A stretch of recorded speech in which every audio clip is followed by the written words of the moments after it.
I'll serve you the main course now.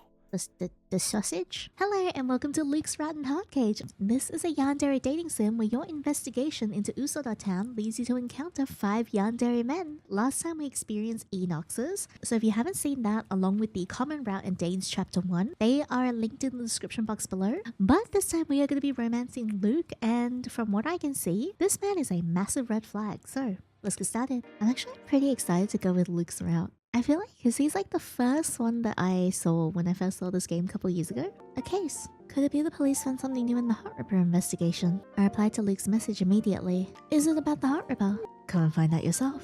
There's something fishy going on. Come on, little bunny. You won't be disappointed. I made you a promise, remember? So trust me. Okay, let's meet up at the same place tomorrow. I'll come pick you up. Maybe I should give him a chance. It's been a month, and there's still no new lead for the Heart Ripper. I can't just sit around and do nothing. Gotta sleep early tonight, and be prepared for tomorrow. I arrived at where we last met, but I saw no sign of Luke. There he is! He's so pretty! Look at him! This way. Aww! Across the road, I spotted Luke waving at me, seated in his royal blue sports car. Luke, good morning. We're going somewhere far away today. Get in. Hell, I won't do that. Gotcha. I thought he'd be driving a police van. A sports car feels so luxurious for an investigation. This is my first time straying so far from the town center. I had no idea there was such a large area outside of town. It seems this town is much larger than I thought. But why do I have this strange feeling in my body after leaving the town center? Am I just too tired? Then I realized I hadn't had my morning coffee. Nah, it's probably all in my head. Luke seemed to be in a great mood. Luke, where are we going? The crime scene. Did you find a dead body? Are you expecting a dead body? Nope, just asking. Well, I can't say you're wrong. Oh, so there is one. Not just one. There's a bunch this time. I should warn you, the scene's bloody. It's definitely the Heart Ripper. What kind of case is it? And where are the other officers? It sounds like too much to handle for just the two of us. He patted my head casually. Don't worry. I'll protect you. We arrived at the backyard of a suburban house located on the outskirts of town. I almost thought I was dreaming when I saw the scene. Hey, Luke? You said there were lots of dead bodies. I didn't say there were human dead bodies. It's all red and bloody, and there's lots of them, right? I didn't lie.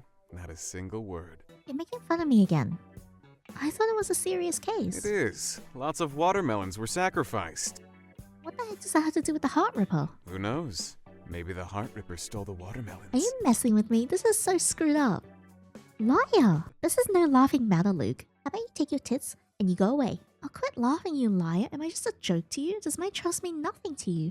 See, that's exactly what gets me so annoyed, because I'd be pissed if someone led me on like that. Why don't you just say so if you need my help on another case? There's no need to beat around the bush. Because I will beat you around your bush, if you know what I mean. Because I wanted to see little Bunny's reaction. I hate you. I'm gonna pinch you. I was so mad I yanked Luke by the collar, completely disregarding that the button on his chest was about to pop off. Yeah, pop off for all I care. Let me see. Miss Detective, I'm sorry for taking up your time. I shouldn't bother you with something like this. I didn't realize Mrs. Josie, the watermelon farm's owner, had appeared behind us. The sad look on her face immediately filled me with guilt. That's not what I meant. Please don't say that, Miss Josie. Can't you lend a hand to an old lady? Have some pity, little bunny. Oh, shut up. I gave Luke a hard stare. Give him a hard something else later. Sure, I'm helping. I've got time. Plenty. I clenched my fists as I watched Luke fight back to hold his laughter, resisting the urge to punch him in the face. Ah, such a fool trusting him. Fine. I'll do it for the old lady as a good deed. I'll let him go for now. But once the problem is solved, I'll get my revenge on him. Could you please tell me what happened, Mrs. Josie? Oh, sure. Where should I start? Lately, I've been woken up by strange noises outside the window, which I thought were just wild animals from the forest, so I didn't pay them much mind. Until last week, I noticed some watermelons in the field were missing, so I contacted Mr. Luke. Since Mr. Luke had offered me so much help before, he was the first person who came to mind. Don't mention it. I've just delivered watermelons for Mrs. Josie a few times. An investigator delivering watermelons? Doesn't he have work to do? Then I woke up this morning and I found that the field was destroyed. Oh, why is this happening? See, Mrs. Josie's tragic expression really choked me up. Mrs. Josie, may I ask a few questions? Do you have any suspects? No, everyone I know is in town. As you know, Miss Detective, we're so far away from the town center, no one could have walked here. The roads get very dark after sunset, For the sake of delivery, I've installed some motion sensor lights near the entrance. The lights will turn on if a car passes by. However, there's been no such record in the past few days. Do you have any neighbors living nearby? No, it's just me. Could it be the wild animals from the forest? Not likely. The field is surrounded by thorny fences both around and above. There's no space for animals to get in and out with a watermelon. Has anyone entered here recently? No. I live alone and I'm the only one going into the field. I glanced at Luke. I've got an alibi, little bunny, in case you're wondering. I haven't left the police station or town center in these few days. I didn't say a thing. That's all I'd like to ask. That's strange indeed. Let's go check out the watermelon field. Good luck with that, little bunny. Thanks. You're not coming? I have to stay here and protect Mrs. Josie. What if the culprit or the Heart Ripper suddenly appears and attacks her? Oh, stop playing around with the Heart Ripper. You're annoying me. Oh, sure, I guess the Heart Ripper has a kink for showing himself under the light. Who knows? Well, then I hope he has a kink for arrogant investigators. Hehe. Are you trying to curse me? That's cute, though. Oh, this man has no sense of shame. Little bunny. Yes? You'll never know what you'll find, even in the most inconspicuous thing. So check carefully. Don't miss a single clue. Give Luke an angry stare. I gave Luke an angry stare again, but he returned with a smug grin. You better hope there's actually a clue or prepare to get punched. I reluctantly walked to the watermelon field. It wasn't enormous, but the amount of watermelons was enough to last for more than half a year. I've heard great things in this town about Mrs. Josie's watermelons, but I've never had a chance to try them. It must be hard for one person to take care of this field, let alone an old lady. I looked at the center of the field. It was horribly damaged, with broken watermelons scattered all over the place. Who would do this? Let's take a closer look. Let's see. I turned and saw Luke in the distance happily chatting with Mrs. Josie. Ah, look at that shit-eating grin. Come to think of it, what does this little case have to do with an investigator? Isn't that what the regular cops are for? Is he just too bored or too enthusiastic? Or does he have other intentions? Whatever, it's none of my business. Something is actually happening here. Let's see. My intuition tells me that there's a reason behind everything he does. Maybe there really is something going on here. Let's continue to investigate. It's such a shame to see all those perfectly good watermelons go to waste. What a waste of food. Stealing is bad enough, but smashing the watermelons is just outrageous. Suddenly, I noticed a strange bite mark on one of the watermelons. Sorry, I was hungry. Is this a human bite mark? But why is it on the watermelon rind? I touched the watermelon and I realized the rind was much harder than a normal one. It would be nearly impossible to break with bare hands, let alone with human teeth. It's indeed a human bite mark, but how is that possible? I examined them closely and noticed that there were a few other watermelons with similar bite marks on them. This bizarre condition reminded me of the Heart Ripper's victims. Their hearts ripped away by bare hands. Are you sure you want to go to the other side? Once you proceed, you won't be able to investigate the clues here again. Okay, let me just make sure. Oh yeah, I missed one. As I scrutinized the dirt, I found some smudged footprints, not shoes but bare human feet. Are these Mrs. Josie's footprints? Alright, let's move on. I walked close to the fence and inspected every part of it. Along the way, watermelon juice and flesh were splashed all over the fence. Wow, the juice is splattered even to this height. No, something's different here. I examined a section of the fence near the forest. Is this blood? Wow!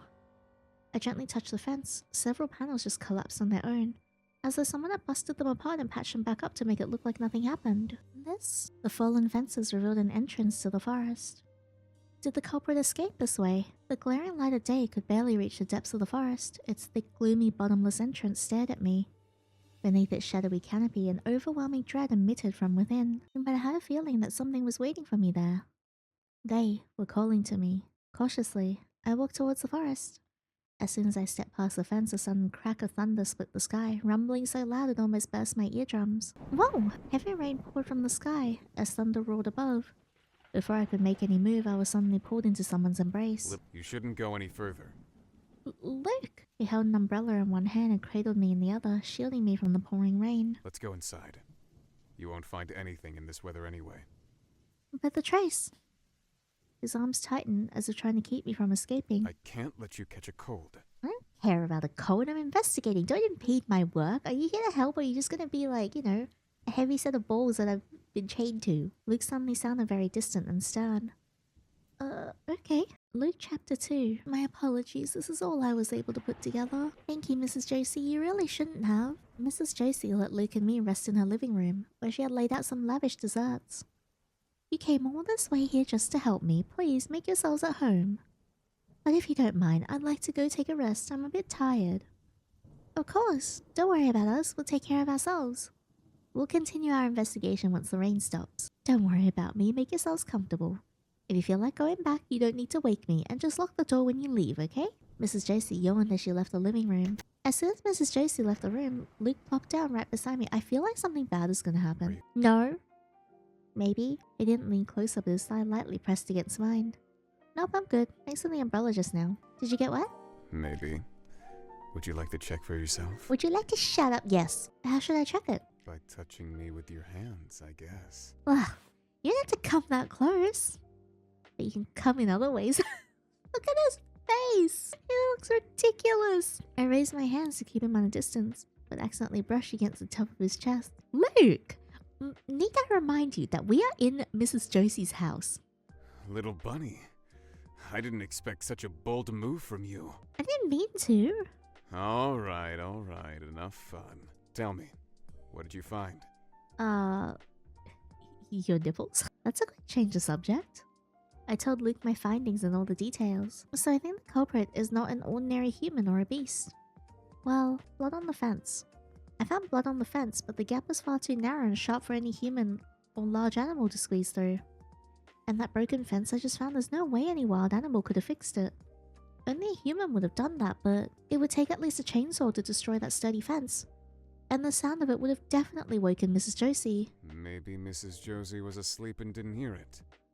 Unlikely. She mentioned being woken by strange noises. She's not exactly a deep sleeper. Besides, the soundproofing here is quite weak. You can hear the noises outside clearly, even with all the windows closed. Which makes me suspect the culprit must have had some special trick to damage the fence and restore it. Is that the only reason why you think the culprit isn't an ordinary human? Based on my current knowledge, yeah. What else am I supposed to think? I don't know anything about the supernatural shit going on in this town right now, Luke. Is there something you know and you want to share? No. There's one more thing.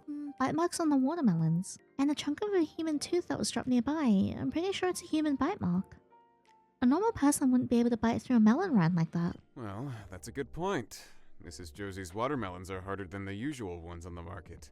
Are you also harder than the usual ones on the market too? And the chaos in the field, it was like a bunch of unknown creatures are fighting over food. There might be more than one culprit. Not bad. Not bad at all, little bunny. Your deductions are not far off from my own. What? Did you know about all this already? There's a reason why they've chosen me to be an investigator. Then why am I here? Then why did you ask? It's a test for little bunny. I don't appreciate this. You... Just kidding. I know you're a great detective.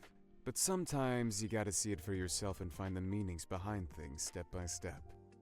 He's being cryptic again. Do you know who the culprit is? Not yet. How about you, little bunny? I don't want to jump to conclusions, but how do you explain a human pulling this off? Then what would they be? Vampire? Werewolf? What? Luke, I thought you didn't believe in such things. Why not? Remember what I said before? Anything can happen in this town.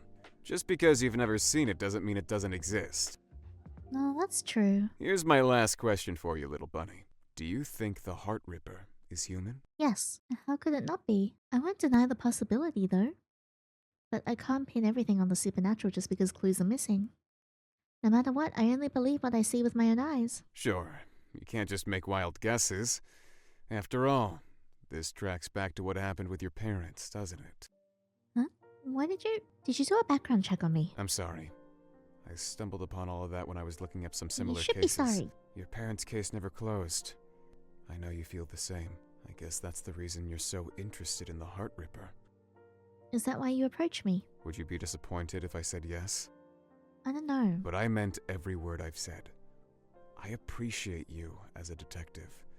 And I don't approve of people easily. Thanks. The atmosphere was getting weird, so I quickly changed the subject. I don't care if the Heart Ripper is human or not. I'm gonna find out the truth behind my parents' death one way or another. That's why I call you Little Bunny. I haven't seen that look in you for a while. Huh? Nothing.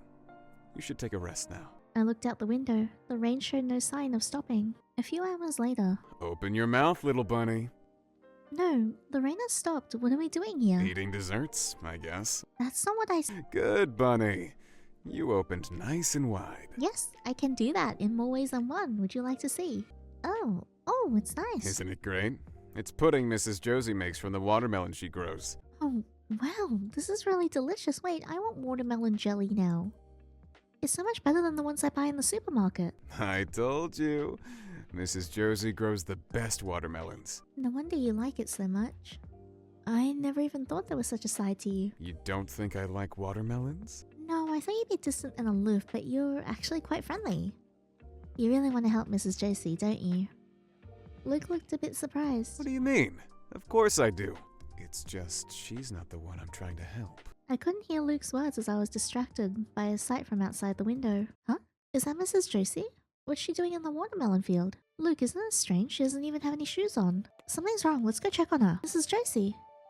It was getting dark, and without the sensor lights like the one near the gate, we could barely see a thing in the watermelon field. Did you hear that? Whatever that is, it's close. I'm excited. The field felt even more like a maze after sunset. If the culprit shows up and finds Mrs. Josie...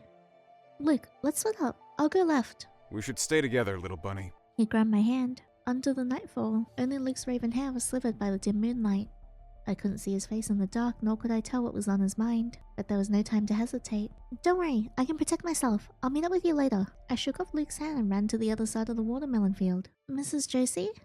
Are you there? I moved vigilantly through the field, holding out my phone's flashlight. Its weak glow was no match for the overpowering darkness. She shouldn't have gone that far. All of a sudden, a loud bang from the fence startled me. Was that Mrs. Josie, or someone else? I pointed my phone's flashlight in the path, in the dirt, revealing faint footprints scattered around the path heading in both directions. The barefoot prints went straight ahead, while the ones heading towards the fence were from shoes. Towards the fence or keep walking? Let's go towards the fence. Following the source of the noise, I was not surprised to find myself at the fallen fence I had pushed down a couple hours ago. I have a bad feeling about this. The forest looked darker and creepier than in the morning. Did Mrs. Josie go into the woods? Whoosh! In the blink of an eye, I was pulled into the dark forest. What the hell? Oh, I was right to have a bad feeling. A sudden sharp searing pain pierced my chest. What's this? It's like it's been waiting for me all along. It hurts and burns. What's that sound? A tree? I found you. Who are you? I can't breathe. Oh, how naive. Walking straight up to me just like that? Saved me a lot of trouble. In my blurry vision, a group of shadows gathered beside me. But don't worry, you're not gonna die. Not yet. I've still got plans for you. I've still got torture for you. I didn't know how long had passed. The grumbling of the thunder woke me and I was barely conscious. My limbs wouldn't move, my ears throbbed and my vision dimmed. I'm not dead. A gory, blood-drenched figure had noticed me stirring. I couldn't make out his face, only that he was slowly approaching me through the crimson sea of blood. The scent is so familiar. Still breathing. Thank God. Don't worry, I've cleaned up everything. But everything has to start over again. You come back to me again, right? He held me in his arms, and that familiar scent washed over me once more. As my consciousness began to fade, I sank deep into that inhuman body, slipping into a long, long sleep. Luke, bad end 1. Reprise. God damn it, Yiddy. Yes, let's keep walking. Mrs. Josie wasn't wearing any shoes. I should look for barefoot footprints. I ignored the noise and kept walking. As expected, I hadn't gone far before I found Mrs. Josie. Mrs. Josie! I rushed over to get her, only to find her expression blank and lifeless, completely unresponsive. Is she feeling ill? Or is she sleepwalking? Mrs. Josie? I gently shook her. She looked up at me as if she didn't realize my presence until now. You. Are you alright? Ah, divine lady, greetings to you. Oh, god damn it! What? Why aren't you with His Highness? What do you mean? I'm Yandere, the detective who came with Luke. Her lips suddenly quivered as if she had seen something horrible. Mrs. Josie, what's wrong? Divine lady, you should go now. It's dangerous here. What are you talking about? Who is Divine lady? You! Didn't you come here to save us? The people here need your help. If you aren't running away, then save me now. She suddenly grabbed me with strength not befitting an old lady. I'm not gonna give you my heart. I need that. What? A distant sound distracted me. It was the sound of something being stabbed. Oh, then came an anguished cry of someone or something. Is that from Luke? What happened to him? I shrugged off Mrs. Josie's hand and headed back for Luke. I gotta go for him. Just then, something came flying straight towards me. I tried to dodge, but someone pulled me away and covered my eyes with a large hand. I jumped at the deafening bang that erupted beside me. Then a sharp metallic tang of blood filled my nose. I didn't feel any pain, but the hand covering my eyes shook slightly. Ooh, you look so good here. Oh, so fire really works. Is that all you've got? Luke! Oh, little bunny. Are you okay? What's happening? Why are you covering my eyes? The hand on my face didn't let go, and my head was pressed against his chest. There's an ugly monster. You'd better not look at it, little bunny. What? It's the culprit. Let me go. Try not to cry. This is no time for jokes. Take your hand off. Luke let go of me. As my vision returned, I saw a devastated watermelon field and a pile of broken, scorched tree branches. Was the culprit? Peekaboo. Huh? Something was about to strike you, so I fired just in case. But it was just some twigs. Stop it! No way. Did the culprit run off? Then I noticed Luke was holding something spiky. Luke, is that the fence from the watermelon field? One of the fences, precisely. There was blood dripping from it. This? I just grabbed it from the ground to defend myself. Then I somehow stabbed it into something. I recalled the sound just now. Something, not someone. Nope. It's something not even close to human. Just some annoying beast suddenly jumped out. I need you to, actually be serious and stop being so nonchalant for a second. Don't worry. I drove them off. You must be hiding something. Miss Detective, Mr. Luke. What are you doing here? What are you doing here, old lady? I turned to Mrs. Josie and she was acting normal again. It was the usual Mrs. Josie. So she was just sleep talking, right? It must be. I tried to convince myself, but Mrs. Josie's words had already left me unsettled. Mrs. Josie? I thought you were sleeping. Why did you come here? Oh, that's right. I guess I was a bit drowsy then. That doesn't make any sense. I don't want to help you with this case anymore. You're shady and weird. You're gonna spend the night at my house. It's so late. That's so nice of you, Mrs. Josie, but we'd better not disturb you. I didn't even realize that Luke had grabbed my hand. We'll come again. Fair enough. Thank you for the hard work today. Take care. Mrs. Josie slowly walked to her house like nothing had ever happened. I was still bewildered, unable to comprehend what happened. Let's go, little bunny. You get tired. No, I don't. I was still skeptical about Luke. And yet the firm grip of his hand felt unexpectedly reassuring and safe. Luke Chapter 3. Woohoo! Are you okay? Not really. I didn't expect a case about watermelons to turn so serious. I misjudged you. Everything that happened was completely beyond my wildest imagination. I've told you to trust me. But you're hiding a lot of things from me, aren't you? Am I? Really? I'd dig for answers if I could, but I really don't have the energy right now. Your hand, it's bleeding so badly. Are you really fine? Should we just go for a ride? I'm fine. Since when did you care about poor little Luke? Of course, I care about you. I have my doubts, but you were hurt because of me, weren't you? I still have so many questions for you, but I just want to say thank you for protecting me today. You know, I can't remember the last time I felt pain. Maybe I'm only fully alive when I'm with you, little bunny. It'd be weird. I mean, you're the only one who can make me hurt myself. What? But it feels good to think that I got hurt instead of you. Luke beamed at me under the moonlight. I felt there was a deep meaning behind his smile. Luke, can I trust you? What? Is something wrong? My navigation isn't working. It's too dark to drive back to the town center without navigation. Are we sleeping in your car? Don't worry. My place is nearby. This sounds like a ploy.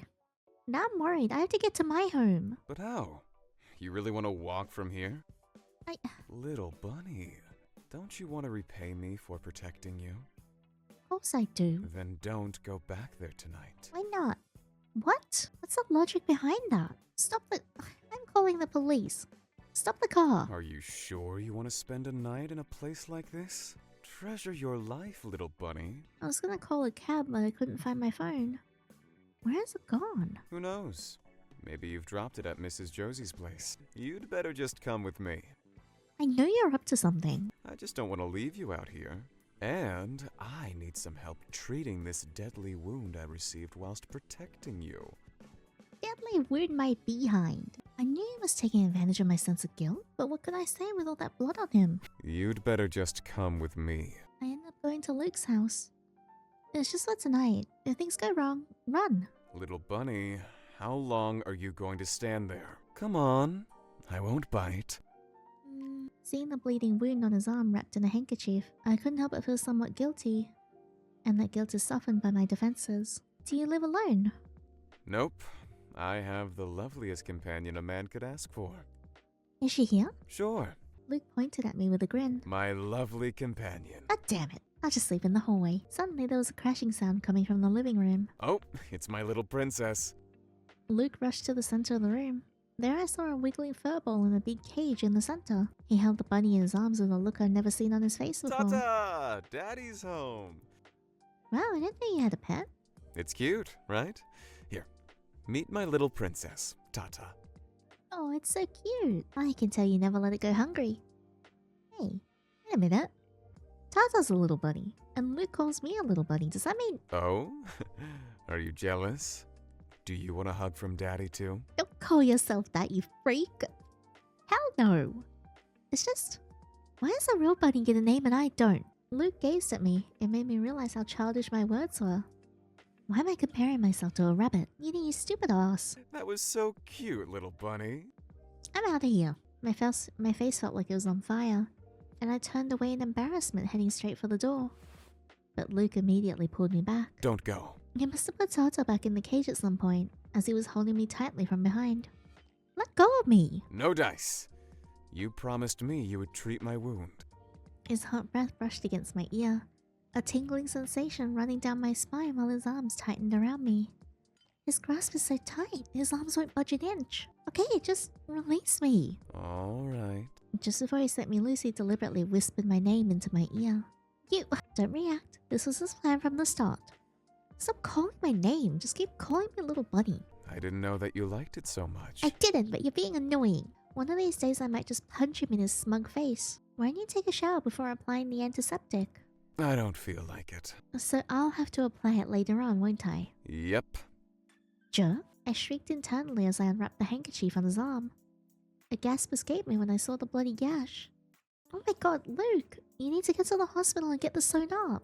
Ugh, no thanks. I don't like hospitals. Oh, don't be a baby! It's just a scratch. I'll be fine. Yeah, and then you're gonna get infected and we'll have to chop your arm off.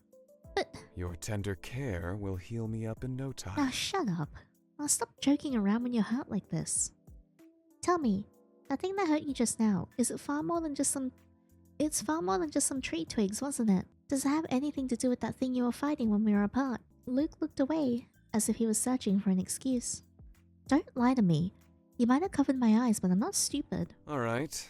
It seems like I can't hide it anymore. I knew it! What was in that forest? I guess you would call them monsters. Monsters are living up there. What? What kind of monsters? No, you don't look surprised. Of course I am. I just want to hear you out. Luke's words are almost like something out of a ridiculous fairy tale. And yet a sense of unease crept over me. Are you serious? Do you mean there's something supernatural? I believe they're the reason why Mrs. Josie's watermelons were destroyed. Did I tell him about Mrs. Josie's weird behavior? Because I think I really should tell him. And I noticed Luke had another peculiar scratch mark on his hand. So this watermelon case was just a front, when in fact it's the monsters in the forest that we're investigating, right? Bingo. Why didn't you tell me? You're right. I should have said, hey, little bunny, let's check out some monsters today. Come on, you didn't trust me back then. That's because you're always being cryptic. How can you be so cruel after I saved your life? Oh, little bunny, you're breaking my heart. And you are annoying me. At least Enox is honest, even though he was angry. So did you know all this from the start? Well, the monsters are the reason I came into town in the first place. And yes, I was skeptical at first too. Then I saw it with my eyes. Do you have any photos of him? Unfortunately, no. But unbelievable things have been going on in this town for years. As peaceful as it may seem, countless people go missing or their bodies show up. Some even say this town is cursed. Sorry, little bunny, I didn't spook you, did I? I'd say I'm more confused than scared. Well, these cases have dropped significantly in the last few years. As for the reason behind... Luke suddenly gazed intensely at me. Anyway, it's all under investigation. We're on it. These incidents you mentioned, do you think the Heart Ripper is behind them all? I can't dispute that possibility. So the Heart Ripper is indeed not human? We don't have enough evidence and information to pinpoint the culprit yet. And we can't tell if those monsters are related at all. I see. Don't worry. I've made a promise to you, remember? I swear I'll bring the culprit to justice. Luke stroked my head as he said that. I'll stroke his other head too. Wait, isn't Mrs. Josie in danger? She lives so close to the woods. Mrs. Josie is the danger girl! If they were after Mrs. Josie, they'd have gotten her long ago, wouldn't they? But yeah, I've already sent a few officers over just in case. Do we want to tell them about how Mrs. Josie was weird? So what exactly do they want?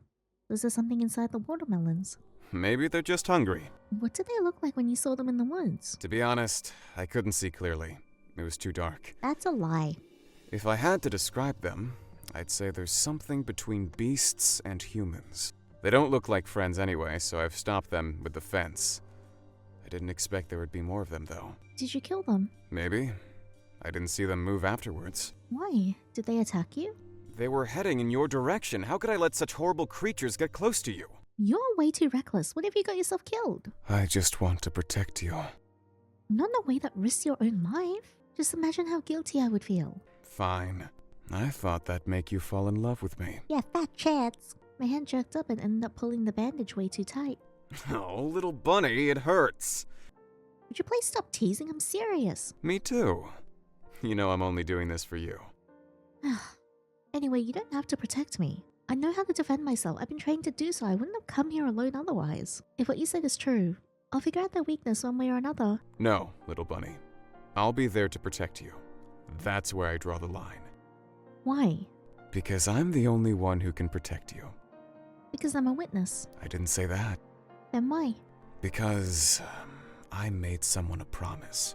Whether it's an investigation or catching the culprits, I'll be with you. Luke grabbed my hand, and it was as if his whole expression had changed into someone else's. His eyes were filled with a shadowy glare. I won't let anyone interfere with our investigation. Luke? I tried to pull my hand away, but he grabbed it back. I warned you, didn't I?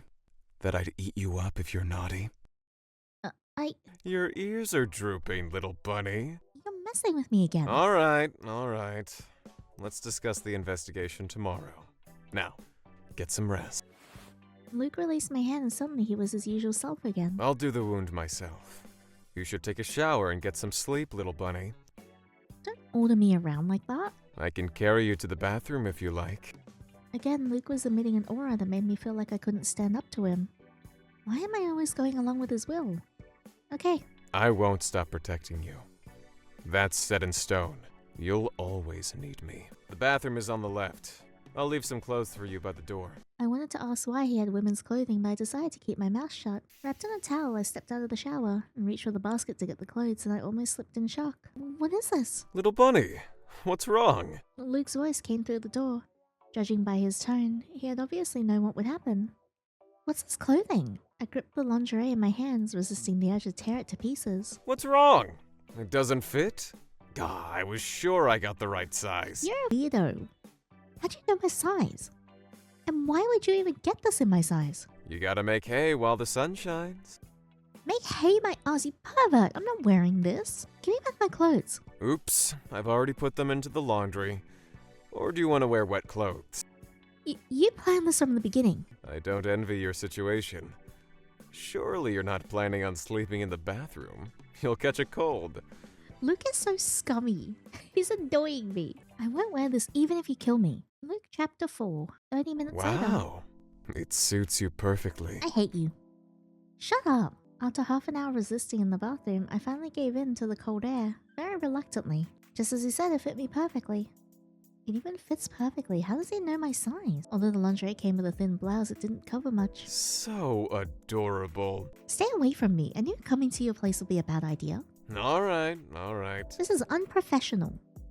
Luke snickered but didn't approach me. I only then realized that he had also just showered. I already knew he looked great in the shirt, but I never knew just how tiny he was underneath. His pecs are just perfect. I'm not looking. I tried to avert my eyes, but my face only burned hotter. It was way too much to handle.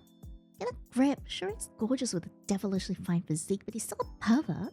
Little bunny, why are you standing there? When are you gonna put on your shirt? My house, my rules. Okay, then I'm leaving. You're always topless at home. Fine, I'll grab one in a minute. But before I do, would you come over here? Hell no. What do you want? Can you help me with the bandage? Oh. I stepped closer and took the bandage from his hand. He looked nice. He smelled freshly showered. That clean, sweet scent luring me in until I couldn't help but just lean a little closer. Gosh, what long eyelashes he has. Be gentle, please. Okay. I literally just did this a moment ago. Why isn't my heart pounding so fast now? Is it too tight? Nope.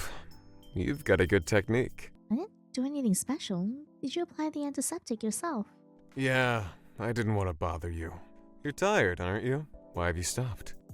Nothing. This is the first time someone has applied bandages for me. You've been doing this all on your own? Never been hurt.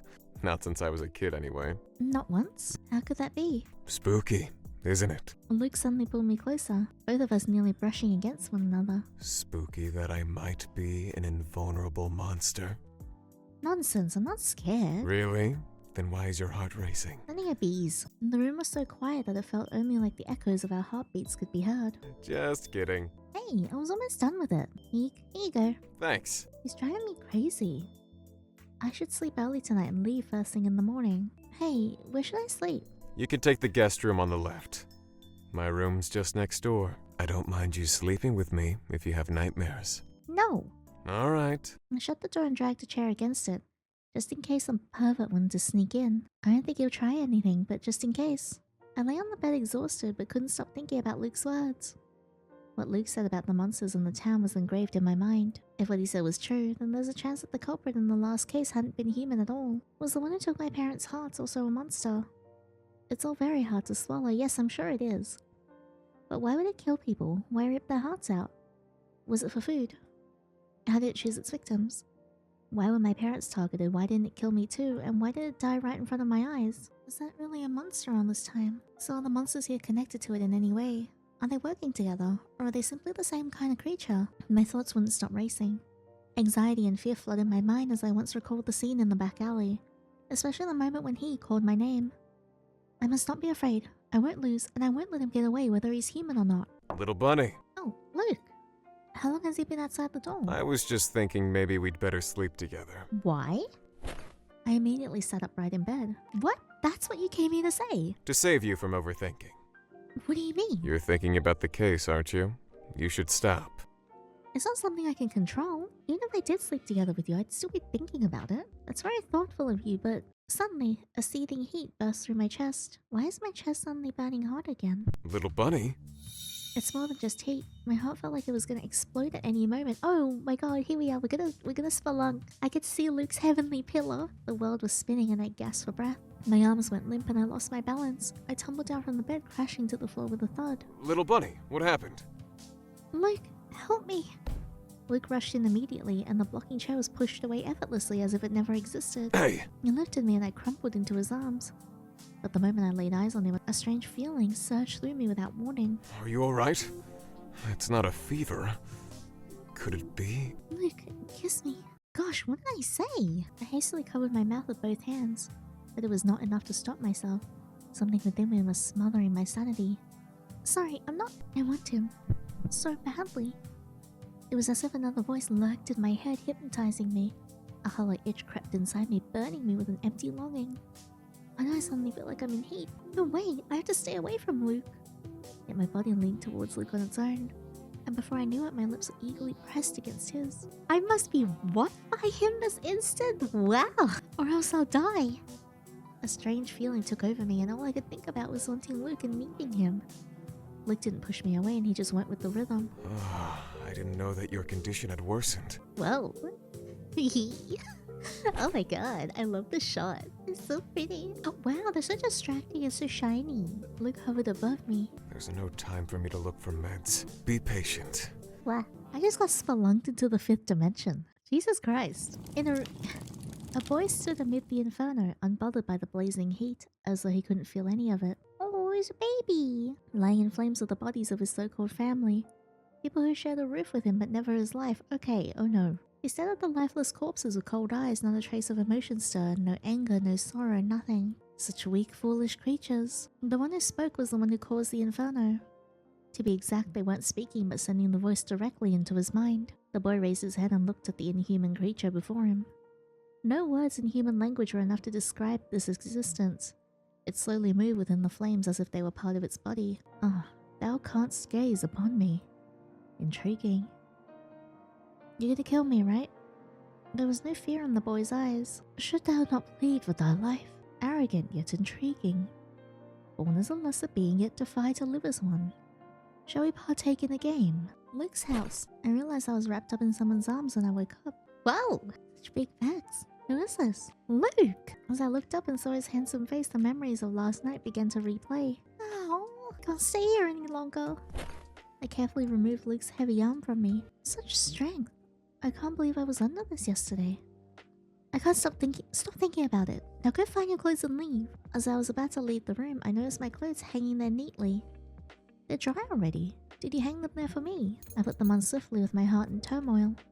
Good thing I didn't wake him up. Let's go. But he did take me in. Isn't it a little heartless to bail like this? Leave a note.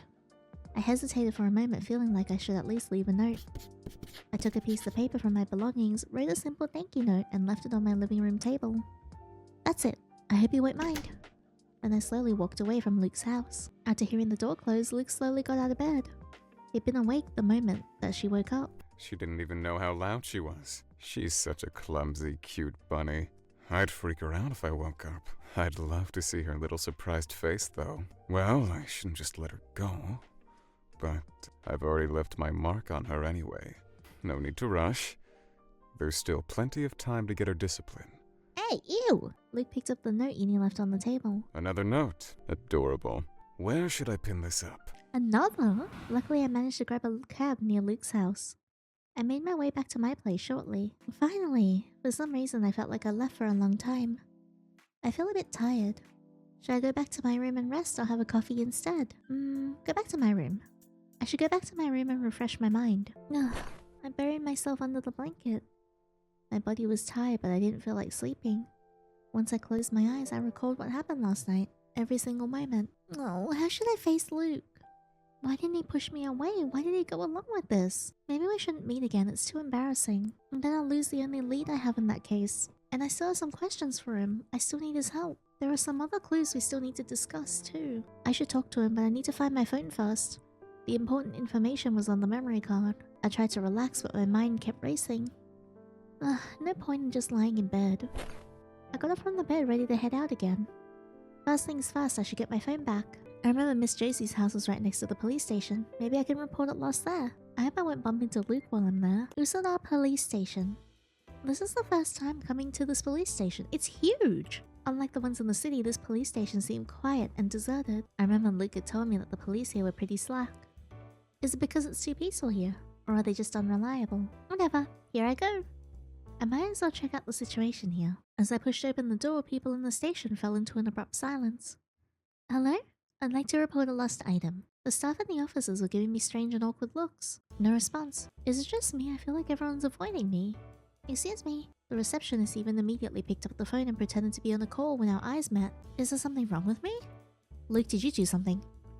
I tried approaching the other members of staff, but none would even speak to me. I noticed that they weren't even busy. What's going on?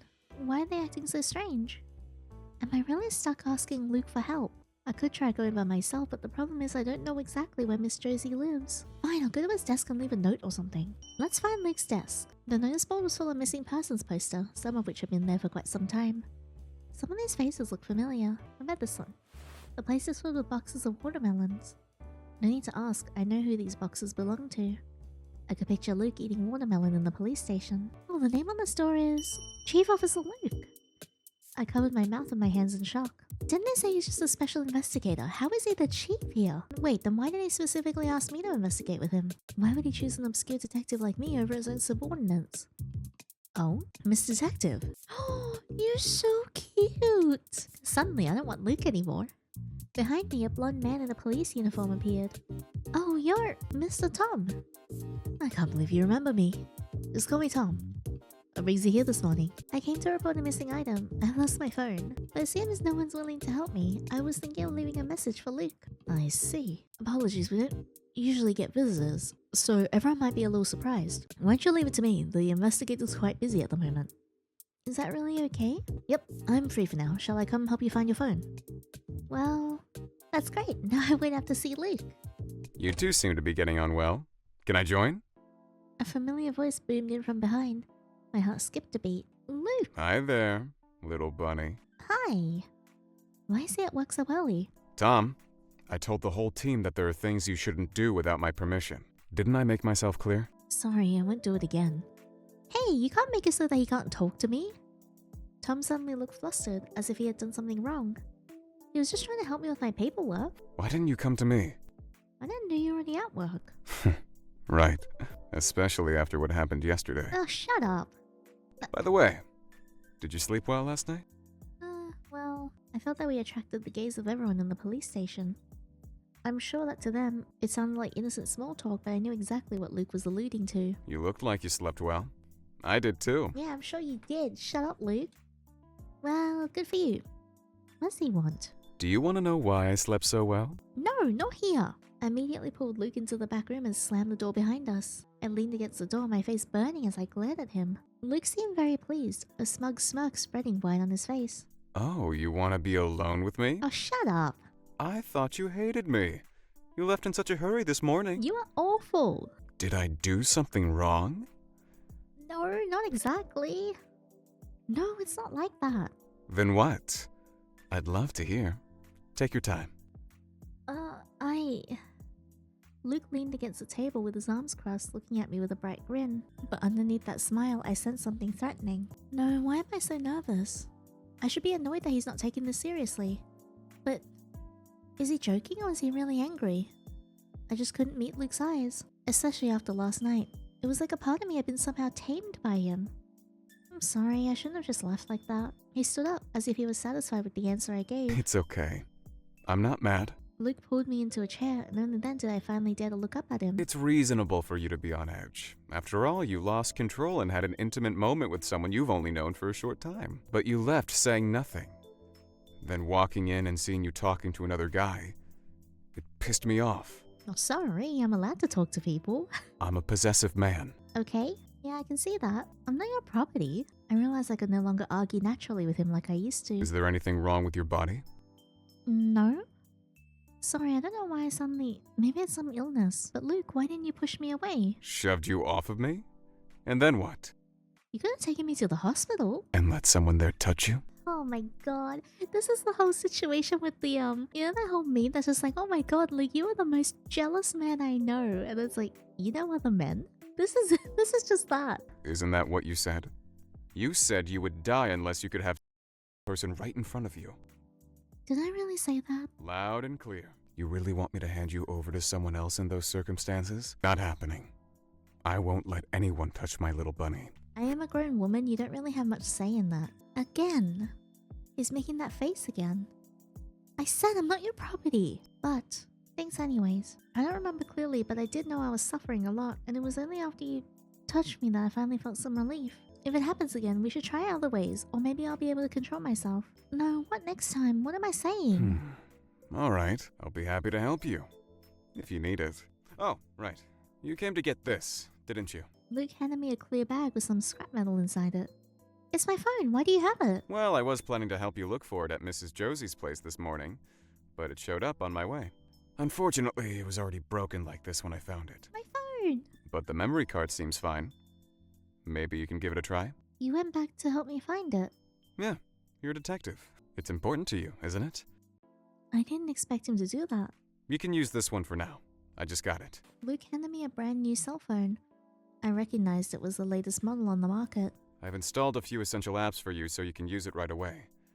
By the way, I've already saved my number on it. I don't care about that. How can I accept something so expensive? It's not your fault the other one is broken. Just think of it as a commission fee for the investigation. Then You can keep it. Just be a good bunny. God damn it. I told you I'm not your pet. But thank you. If you need my help, feel free to contact me. I won't charge you. I should go now. Don't let me disturb your work. Where are you going? We still have to investigate together, right? Didn't you say I can contact you anytime? I need your help right now. Oh, I'm sure you do. Yesterday's investigation alone won't be enough to pay off the phone, will it? What? Has he been scheming all along? I knew he couldn't be that nice. Where are we going then? Mrs. Josie's house. She passed out last night. Luke told me what happened the night before. After we left, he assigned some officers to guard the house. Everything was normal till midnight when Mrs. Josie suddenly screamed in her room. When the officers went in, they saw Mrs. Josie on the floor. She was extremely terrified and talking nonsense. Is this a good time to also tell him now that she was acting weird yesterday? And kept calling me Divine Lady? Or am I just not going to let him hear about it? When the officers went in, then she desperately tried running away. The officers worried she might do something dangerous and took her to the hospital. How's Mrs. Josie's condition now? She's hospitalized. There's no significant injuries, but she's still in a coma. Why would that happen? Could this have something to do with the monsters you talked about? Perhaps, but my men reported that there were no signs of intrusion. But, you know, these things can't be explained by common sense. I see. So now we'll investigate her house for suspicious clues, right? Yep, there's a good chance they're still there.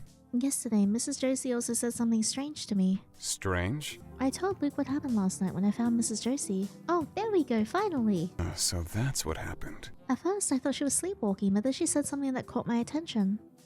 She seemed to mistake me for some kind of goddess. She also mentioned someone like His Highness. It sounded like there's some kind of cult. That's a good theory. I have the same feeling. Luke, have you heard of anything weird besides the monsters before you came to this town? Actually, there's a reason I applied to investigate this town myself. But why? A few years ago, I investigated strange deaths and missing persons cases. The victims all had one thing in common. They had visited this town. However, information about Usodar town is limited. Some say it used to be a prosperous town rich in resources, but declined after some kind of disaster. However, the town has been revitalized in recent years for unknown reasons. So the monster rumor started only a few years ago. Yep. Let's start with the nature of the town. There's a peculiar area, one that ordinary people barely notice. Even if they find that place, most of them end up missing or dead. Only one man managed to survive, but he went insane and claimed that there were monsters everywhere. He eventually committed suicide. It's my first time hearing this. But it looks no different to any town in the world, especially around the town center. Wait, does that mean all the town's residents aren't ordinary people? Well, that's a rumor after all. We can't take the ravings of a madman as gospel without any other evidence. But I agree there's a hidden truth behind this, perhaps a cult as you said, or something. Even more evil. That's why I want to find out the truth. That's why I'm here right now. If this case really is dangerous, then why did you come on your own? No one wants to lose their lives. Some think it's unrealistic and are not interested in investigating. Why did you even come if it's risking your life? Luke glanced at me. I can say the same to you. You didn't run away even when something terrible happened. You even insisted on finding out the truth about the Heart Ripper. That's because it's my goal. I had to find the truth behind my parents' case. I believe all of this is related. How could I give up now? We're in the same boat. To help someone find the truth. That's the reason I live. Tell who? Who is he talking about? Somehow I didn't ask the question. Truth be told, I have no reason to be afraid. I won't get hurt anyway. You're kidding again. You got hurt right in front of me just yesterday. I told you, that was a one-off. Do you want me to prove it to you? Huh? After we got out of the car, Luke took me to a nearby field. What are we doing? Watch this. No. Luke took a sharp knife out of his pocket and stabbed. Wait, hey! What the hell are you doing? I panicked and tried to stop him, but the wound healed before any blood would come out. How does it? Pretty cool. He stabbed another spot. This time the knife bounced off his skin entirely. Do you believe me now? This is why I'm not afraid. No way. How can any ordinary human do this? But there's something even better. Luke let me hold the knife, and then he grabbed my hand and made a small cut on his hand. Strangely enough, this time the wound didn't heal. It bled as normal. Huh? My body can't be hurt from the outside, except hurting by you, little bunny. Oh, that is a lot of power I have. Including when I was shielding you. That makes no sense. Why? I couldn't fully comprehend what just happened. And without realizing it, I took 2 steps back. I don't know either. Maybe it's my destiny. Luke wiped the knife clean and put it back in his pocket. He saw my anxious face, smiled, and approached me softly. Don't be afraid. I'm not a monster. I'm a human, like you. It's just... my body works a bit differently. A bit? A bit? If you really think I'm a danger to you, you can always kill me. Why do you look so happy? Aren't you afraid I'll hurt you? What's there to be afraid of? It sounds exciting. Oh, you are a freak. You are definitely not normal. I'll take that as a compliment. You shouldn't. Oops, it's getting late. Let's go in and investigate. This bastard is really good at changing the subject. Oh, one more thing. Don't take it too seriously if someone says you're a goddess or something else again. Whatever happens, you are who you are. That is surprisingly very nice of you, Luke. Don't lose yourself, no matter what others say. Doesn't sound like something you'd say. This kind of pep talk sounds really weird coming from you. Then what am I supposed to say? I was just trying to comfort you. Luke patted my head, soothing me. Before Luke went in, he handed me a pistol. Little bunny, tell me you know how to use one of these, right? I did take shooting classes, but I never actually fired one on a case. Take it. There's a good chance we'll encounter monsters inside. I'll protect you. But if anything happens, don't hesitate. Okay. Their weak points at the center of the forehead and the palms of their hands. Even a slight miss won't do the job. Got it? Yeah. I followed Luke and cautiously entered the house. I never would have imagined the endless horrors that awaited me on the other side. What? Inside the house, the decorations were exactly the same as they had been yesterday. But somehow there was an eerie vibe. A faint smell of decay lingered in the air, but it wasn't quite strong enough to make me nauseous. But it left me feeling quite unsettled. What happened here? There weren't many clues in the living room, so we proceeded to investigate the scene of the incident. Mrs. Josie's bedroom. Mrs. Josie is living in, like, the 1900s. Unlike the rest of the place, the room smelled faintly of lavender. The bed was messy and the decorations around were fallen. This is where Mrs. Josie was seen screaming this morning. She was fine yesterday. What happened to her? Let's find out the clues. There was a medicine box on the bedside table. Inside were some common medicines. But on a closer look... Anything wrong with these meds?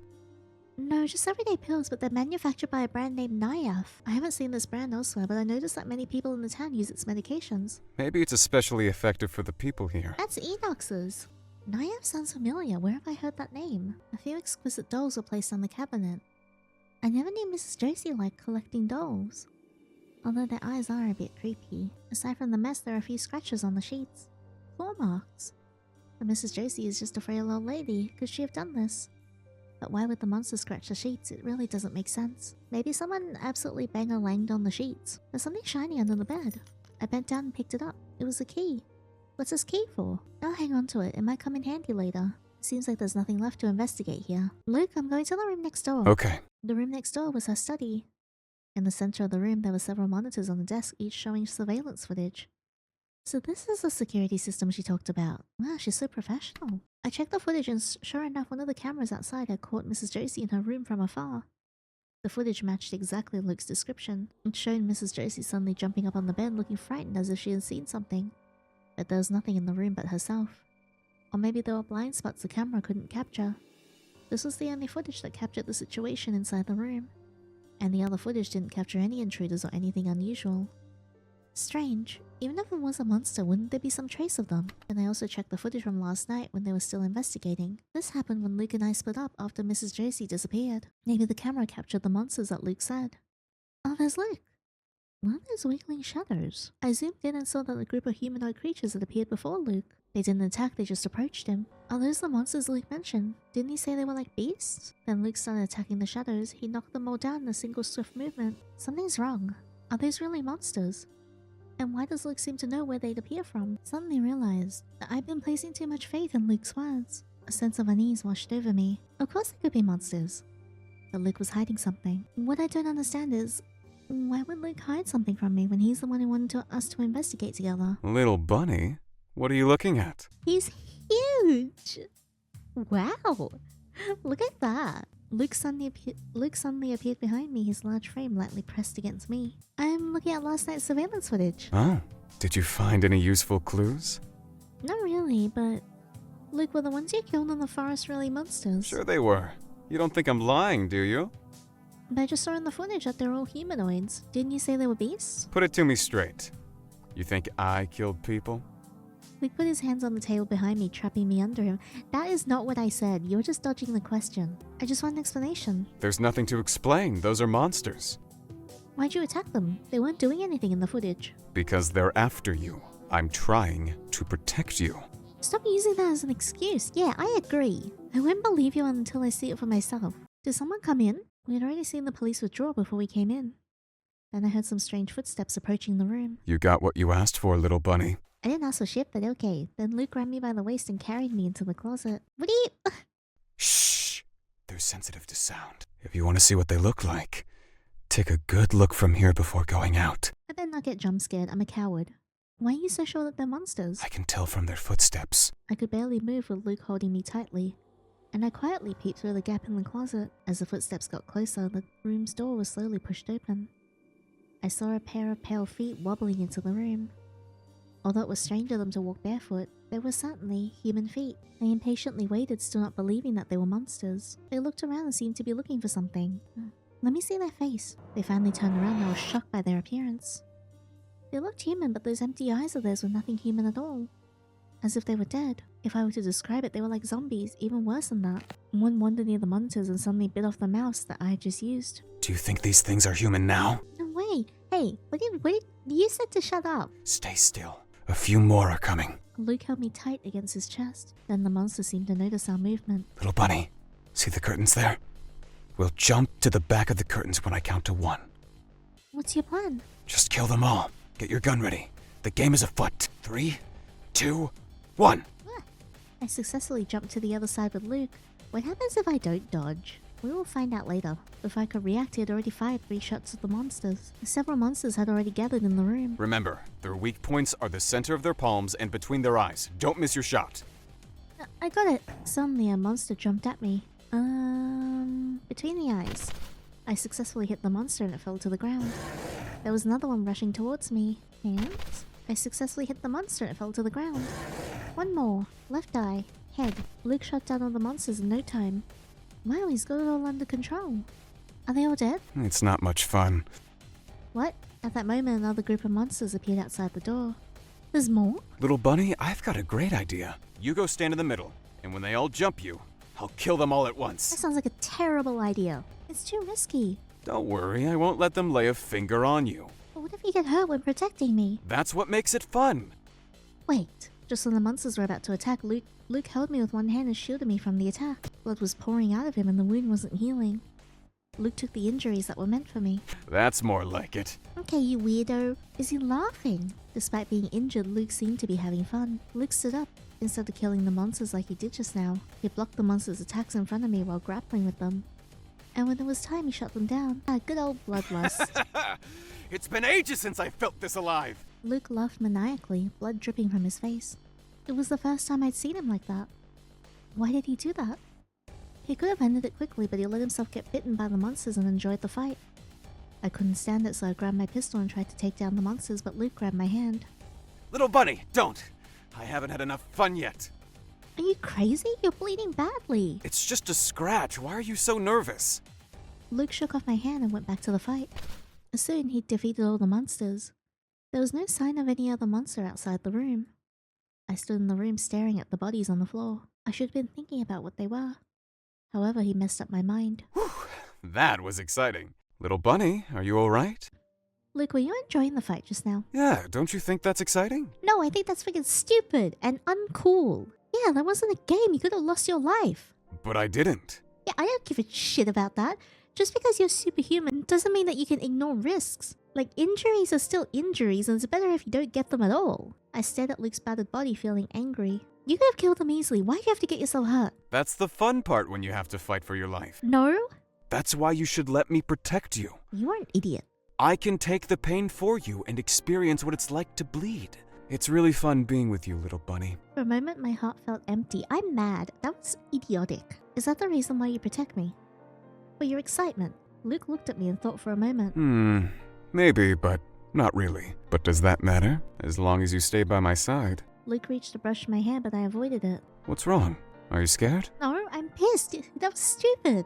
Then are you mad? I didn't know how I should respond to him. A faint anger and disappointment was brewing within me. I see. Anyway, let's get out of here. There's nothing else to investigate. I walked behind Luke, deliberately keeping a distance. Perhaps he sensed my mood. Luke didn't really flirt with me like usual and barely said a word. I thought he was nice, but he's just a psychopath.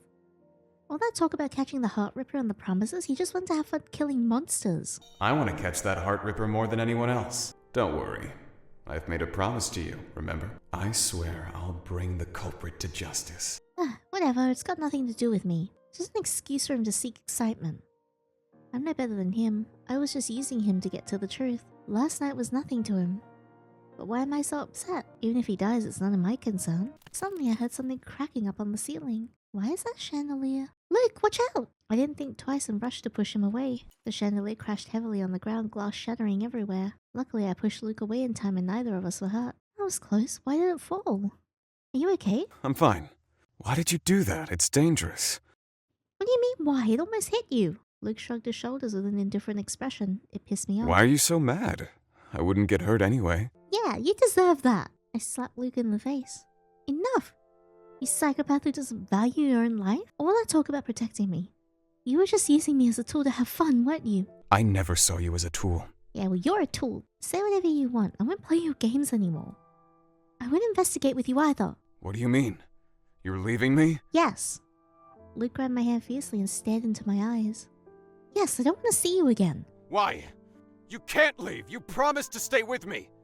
Let me go! I pushed Luke away with all my might, keeping my distance. Little bunny, come over here! No, I won't let you manipulate me anymore. The ground beneath me suddenly gave way and I fell before I could react. Well, that's bad. Chapter 6. I still remember after my parents' case. I was sitting at the crime scene for a long time, refusing to leave. I kept thinking and thinking. Why were they killed? How could the murderer rip out my parents' hearts with their bare hands? Why didn't the killer kill me? Why did we ever have to go to that park?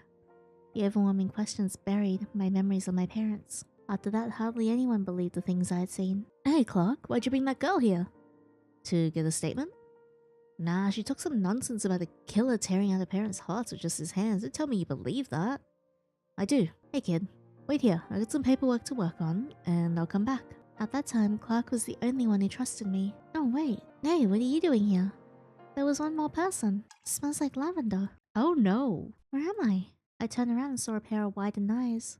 Whoa! Looking closely, I realized it was a worn-out doll. Ah, that freaked me out. I propped myself up and realized I was lying on a shabby bed. There was only a faint candlelight around, but I could see I was in a cellar. Does Mrs. Josie really have a place like this in her house? Ah, my head hurts.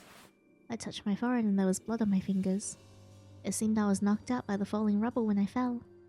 I looked up and saw rocks now blocking the hole I fell through. Luke, is he okay? Will he be looking for me? Oh, forget it. Why am I worrying about him? I better get out of here. Let's find a way out. On the wall was large red graffiti covered with words like "Let me die." It exuded a terrible sense of despair. I guess it was written by someone trapped in here. It was written in blood. Was it written in blood? It's locked. I recalled the key I found in Mrs. Josie's bedroom just now. Let's give it a try. Surprisingly, the key unlocked the gate. So this room really is... Shall I leave now or investigate further? Investigate further. A notebook that looked like it had been used for many years. The leather cover was peeling off. Seemed to be someone's diary, but most of the pages had been torn out. The remaining handwriting was relatively new. Some had probably been written recently. Today marks the 10th year since hubby left. Even with all that's happened in this town, I'll never leave this watermelon field. His Highness has come back. Our true lord never abandoned us. If only hubby were alive, how nice that would be. I heard that the true lord is working on the recovery of the town. Our watermelon field will soon be covered. I won't have to fight against those things anymore. Recently, a young man who often helps me out came to town. I heard he's a newly transferred police officer and he really likes my watermelons. I've been feeling terrible this week, but I heard the bride will come to town tomorrow. The true lord has been waiting a long time for this day, so I'm happy for him. I'm not. I hope the other lord won't come again. What's the other lord? My condition has gotten worse lately. The time staying normal has become shorter. When will the true lord restore this area? I can't leave the watermelon fields for the sake of hubby. I can't take it anymore. Oh no. This is very obviously Miss Josie's entry. Although the cellar looked old, the bedding was fresh and clean as if it had been changed every day. Why is there a chain by the bed? A chain this size? Was it used on a person? It was a doll that scared me just now. I could tell it was vintage from the design. Even so, it looked well preserved, clearly treasured by its owner very much. I just saw a similar doll in Mrs. Josie's rooms. Could this be hers? I noticed something shiny on the floor. I picked it up and found out it was a police badge. Who dropped it here? Alright, let's leave. I looked around and searched for a way out. Just then, who's there? Is that Luke? Luke? I called his name anxiously, but there was no answer. Could it be more monsters? But their footsteps would have been more staggered. Cautiously, I took out my pistol and put my guard up. I don't have enough knowledge about them. Maybe some of them can disguise themselves as humans. The footsteps suddenly stopped, and as I turned... Miss Detective, I have a bad feeling about this. You are adorable, but I have an awful feeling. A blonde man in a police uniform raised his hands in surprise. Tom, what are you doing here? Investigator Luke sent me to find you. I'm glad you look alright. Can you please put the gun down? Sorry, did you say Luke sent you here? Yes, I did. He was so worried about you. He couldn't find you anywhere, so he asked me to help. Is he okay? Yes, he's fine. It's so nice of you to worry about him. I'm just asking. It's dark here. I'll take you to the exit. For some reason, I sensed something fishy. How'd you find this place? Let's see. I found a secret passage in one of the rooms, so I came down to check it out and then bumped into you here. A secret passage? Where'd you find it? In the living room? Can't remember. I was in such a rush. Are we going in the right direction? What's wrong? I did some investigation in the cellar just now. It's a bit complicated, but I think it's a place Mrs. Josie used to trap herself. In that sense, the secret passage should be connected to her bedroom. So the entrance should be under Mrs. Josie's bedroom, and according to the house layout, the exit should be over there. You've already drawn such insights after a short investigation. It's merely my guess, there may be other exits as well. You're so intelligent yet humble. Well, if you say so, let's go the other way. I can't remember which way I came anyway. Alright, though he seems honest, there's something off about him. You said Luke sent you over, is that true? What do you mean? I just think he's not someone who'll ask for help easily. You seem to know him very well. Not really, we haven't known each other for long. I thought you two were very close. Haven't you been spending every day together? No, we haven't. Are you two having a fight? No? That's such a shame. What is that expression? What's so funny? Nothing. Being also confident and still failing. What a joke he is. Did you know? On the first day you came, he told every human not to come near you, or else he wouldn't spare anyone. Who do you think he was? He's just a lesser creature after all. What are you trying to say? Oops. My apologies. I'm stressed out from work and wanted to vent. Then I realized we had circled back to the same place. I don't trust him. At all. Strange. That's not the direction I was going, Miss Detective. What? What do you really think about Investigator Luke? Don't you think he's a bit of a prick? He's been deliberately stirring up trouble all along. What's his intention? Yeah, I agree. But he didn't hurt me. I'll try to understand him. It's foolish. What's so great about that conceited bastard? Why are you suddenly saying these things? Because things would be a lot easier if you hated him. I've been aware that Tom's badge was missing, and I had a badge in my hand.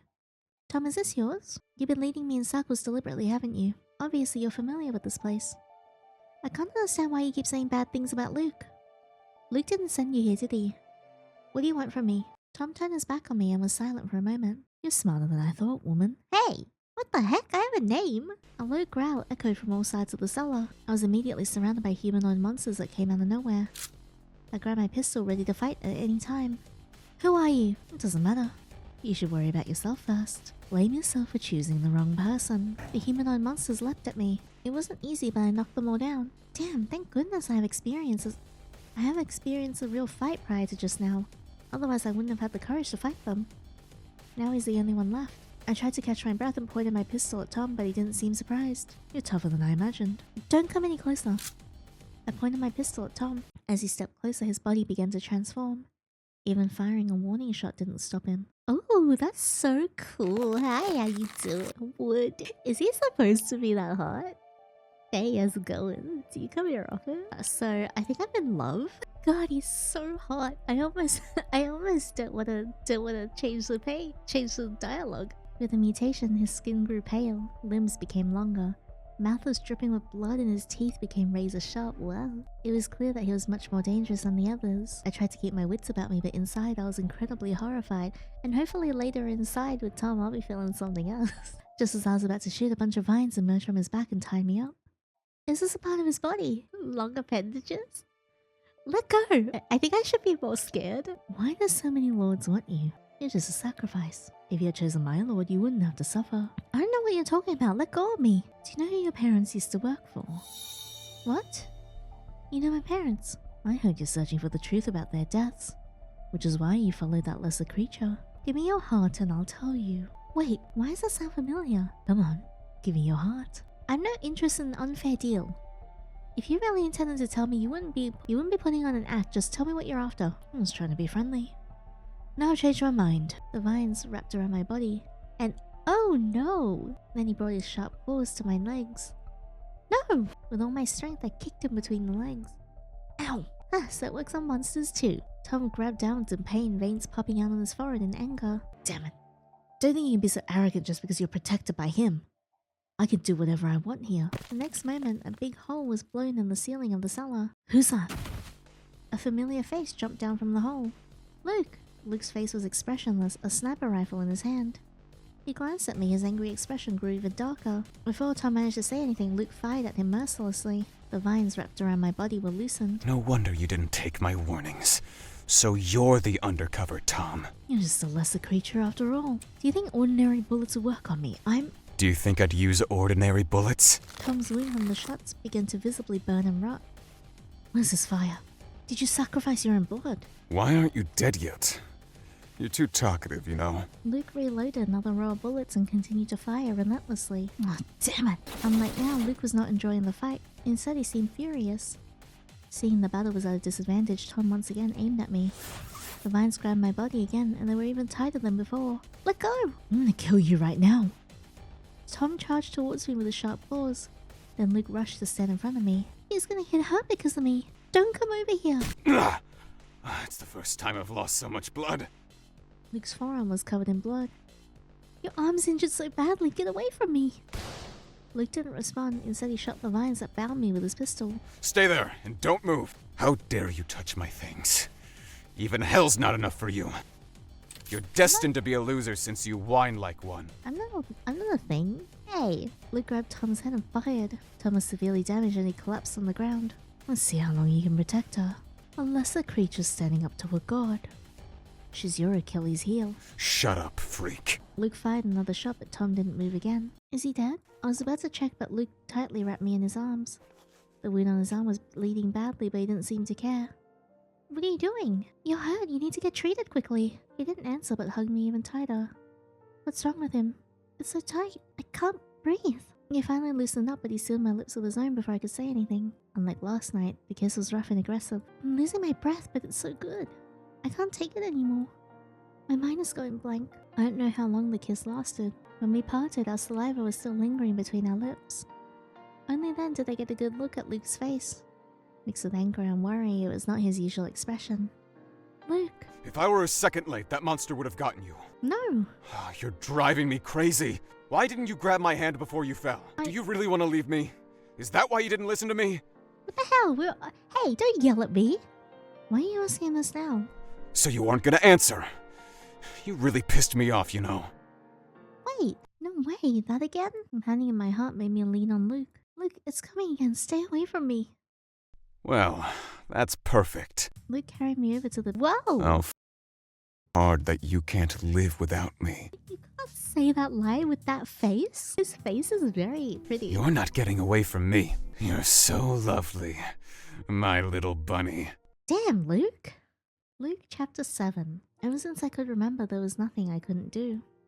Living in this world was just boring. Man, Luke is far ahead of the other children in his age in academics and intelligence. Our school would like to recommend that he skip a grade and advance his studies. What do you think? How many times have I told you?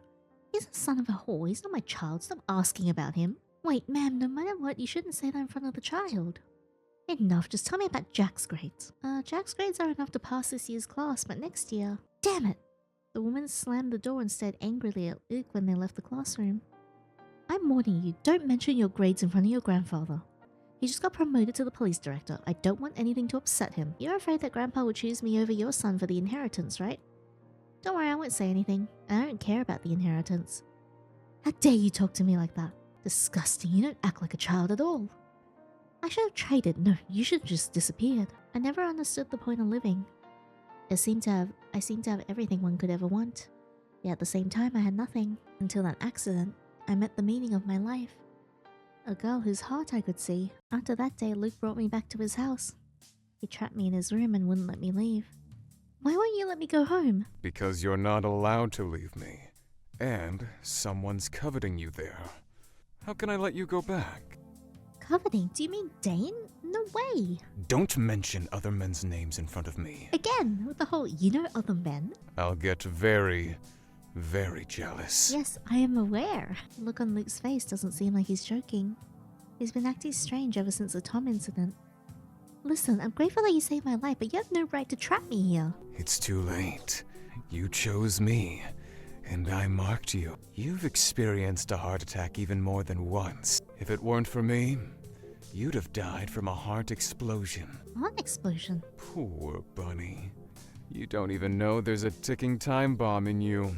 You've stepped into this deadly trap yet knowing nothing. What are you talking about?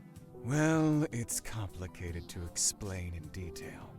Simply put, this town is full of evil creatures, and your heart is a great delicacy for them. Just like Tom the Bastard, everyone's eyeing you, but I've already taken care of most of them. So you're safe for now, though some of the difficult ones will take more time. Nonsense. I don't understand, I'm just an ordinary person. Why would you know about my body condition? You're lying. I've never lied to you. I've always been watching you, caring about you. No one knows you better than me in this world. And don't forget, you made the choice and let me stay that night. Even so, you have no right to trap me. You can explain all this to me and then Before I could finish, Luke grabbed my chin. You don't seem to understand. You can only stay by my side. I didn't saying that Enox is nicer than this guy. You promised to help me find the truth and the killer. I trusted you. I won't break my promise. I'll protect you with my life and help you find the truth behind the Heart Ripper. But I won't let you go until you say you need me from the bottom of your heart. I'm not your pet. You can't manipulate me. Are you trying to hold back your tears? Yes? Also, I know I said this before, but it's wild that Enox is so much nicer. Oh, one more thing. I guess Luke is into dacrophilia. I told you you could kill me anytime. But only if you could do so. And you're still far from that. Usodar police station. What the hell happened? Sid pushed open the dangling door. Inside, the police station was destroyed and crumbled. There was also a pile of corpses. Looks like I'm late. No, I have nothing to do with humans. I'm just here to find that idiot. Yinny was here a while ago, and the sense of those two and that human. Half of the police here are humans with consciousness. It must be that human named Luke who brought them here. He managed to get helpers even in such a situation. That cop isn't just an ordinary human. I think we've established that he's pretty weird. Why'd you choose him? Things are getting out of hand. As Sid was lost in thought, a voice came from outside. Enox, are you sure you don't want to join the war? It's Anne! You know I'll fully support you. Ugh, don't get mad. You should try what love feels like. Enox? Hey, damn. He hung up on me again. That voice. Oh, surprise, surprise. Fancy meeting you here, Sid. They know each other? Or should I call you Mr. Detective? A tall man with shark-like teeth greeted Sid with a grin. Ed, why are you here? Gathering materials, of course. You know, I'm somewhat of a businessman now. How could I miss such a chance? Oh, this eyeball is nice. And put one material after another in his bag, occasionally playing with them. Looks like you've gotten used to human society. Don't you like to play detective games yourself? So cute. Should I sew his mouth shut for a while? Or just throw him into a black hole? Sid, that's mean. You know I can read minds. Then stop talking to me. I see. You're here to find her. Well, look around. Her fiancé must be pissed off. How funny. A bunch of supreme beings are fighting over a girl. There's even a human who made a deal with a god. Oh, but she's already someone else's bride. I didn't agree to it, so technically I'm no one's bride? Even if you're her childhood friend, don't you think that it's... immoral? Watch your words. She doesn't belong to anyone. Yeah, that's so true. She has a choice. That's her greatest power. And she didn't choose you. Sid couldn't stand him anymore and sucked Anne away into a black hole. He did what now? It'll only hold him for a minute, but it's better than none. Now, it's time to go get you. I can't interfere in human matters. I can only solve them in a human way. Once you make your choice, I'll take you with me. Little bunny, it's time for food. Get the hell away from me. I'm not hungry. You'll die if you don't eat. When are you gonna let me go? You're so stubborn. Don't you ever pretend? If you admit you need me, maybe I'll lower my guard and let you go. I'll never give in to you, you bastard. Besides, you wouldn't let me go even if I did. You were so cute in bed. But now you don't even listen to Daddy. Don't call yourself that. Shut up. Fine. Suit yourself. But if I find you didn't touch your food when I come back, I'm gonna spoon feed you. Choose yourself. You jerk, just tie me up already. Aren't you afraid I'll escape? Oh, you like being tied up? Oh, shut that up. Why didn't you tell me earlier? Go to hell. Shut up, I hate you. What do you want? Why wouldn't you just tell me? I've already told you. I just don't want you to leave me. Then where are you going? That's my business. Alright. See you later, little bunny. Damn psycho. Who's gonna eat your food? Ah, damn it. I glanced at the food Luke had prepared for me. It was all my favorites. Even the sauces matched my preferences. I knew he was a jerk. I knew it for sure. But I couldn't completely hate him. Don't be nice to me if you're doing such things. He's just using me as a toy, treating me like a pet. Why does he care so much about me? Why did he come to save me? You get what's coming to you, you damn bastard. It'd be easier for me if he treated me poorly. But now I'm just frustrated. Why is he doing this to me? What does he want from me? When I closed my eyes, memories of our time together flooded my mind. I thought we could sit down and talk, so we might get along better. I know he really wants to help me find the truth, but he's overly obsessed with me. The distance between us was getting farther and farther apart. What's wrong with me? Do I like that arsehole who treats me like a pet? No, I've got important things to do. I can't let him disrupt my plans. I had to get out of here. There's nothing to be afraid of.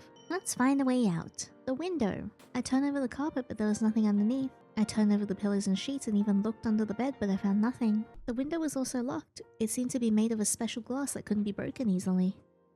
But why does it need windows like that? Is it meant to defend against something? So is there really no way out? Then I noticed a familiar piece of clothing peeking out from the closet. This is mine. I thought he hid it to prevent me from running away. It looks like he even washed it for me. But this is useless if I can't get out. I held the clothes helplessly and something fell out of the jacket pocket. Why is there a key in my pocket? Could it be? I inserted the key into the door lock with a skeptical mind. What? Is this really the key to the door? Why would he put the key there? There's no way for him to be so careless. Is it a trap? But I have no other choice. If it turns out to be the whole, oh, I just couldn't tell you my true feelings, so I hid the key in there so you'd find it, I'm gonna be so mad at him. I unlocked the door with mixed feelings. The expression on Luke's face before he left flashed in my mind. It really opened the lock. If it's not a trap, maybe he didn't intend to trap me in the first place. No, there's no point thinking about it anymore. I had to leave him, and as soon as I stepped out of the room, I saw someone covered in blood lying in the living room. Oh, he's having a bad time. Luke? Ah, little bunny. There was a large wound on his back, soaking his clothes in blood.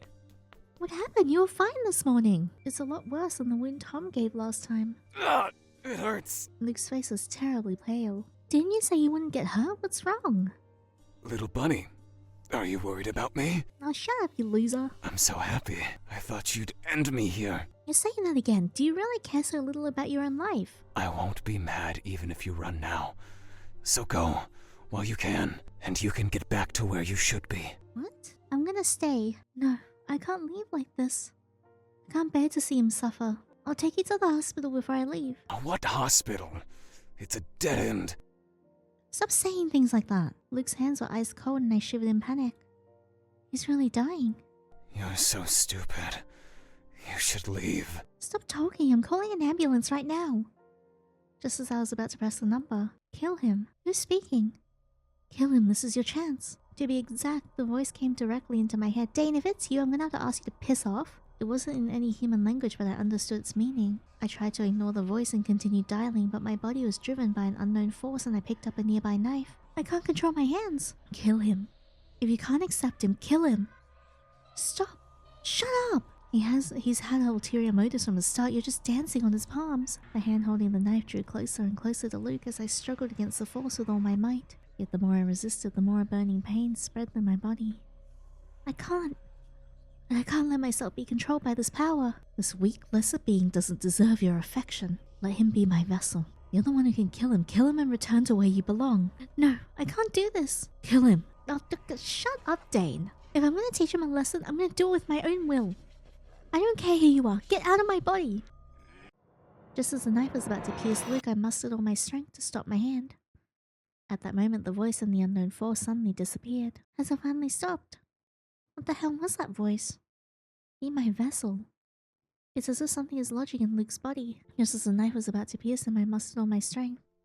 Right, I need to call an ambulance.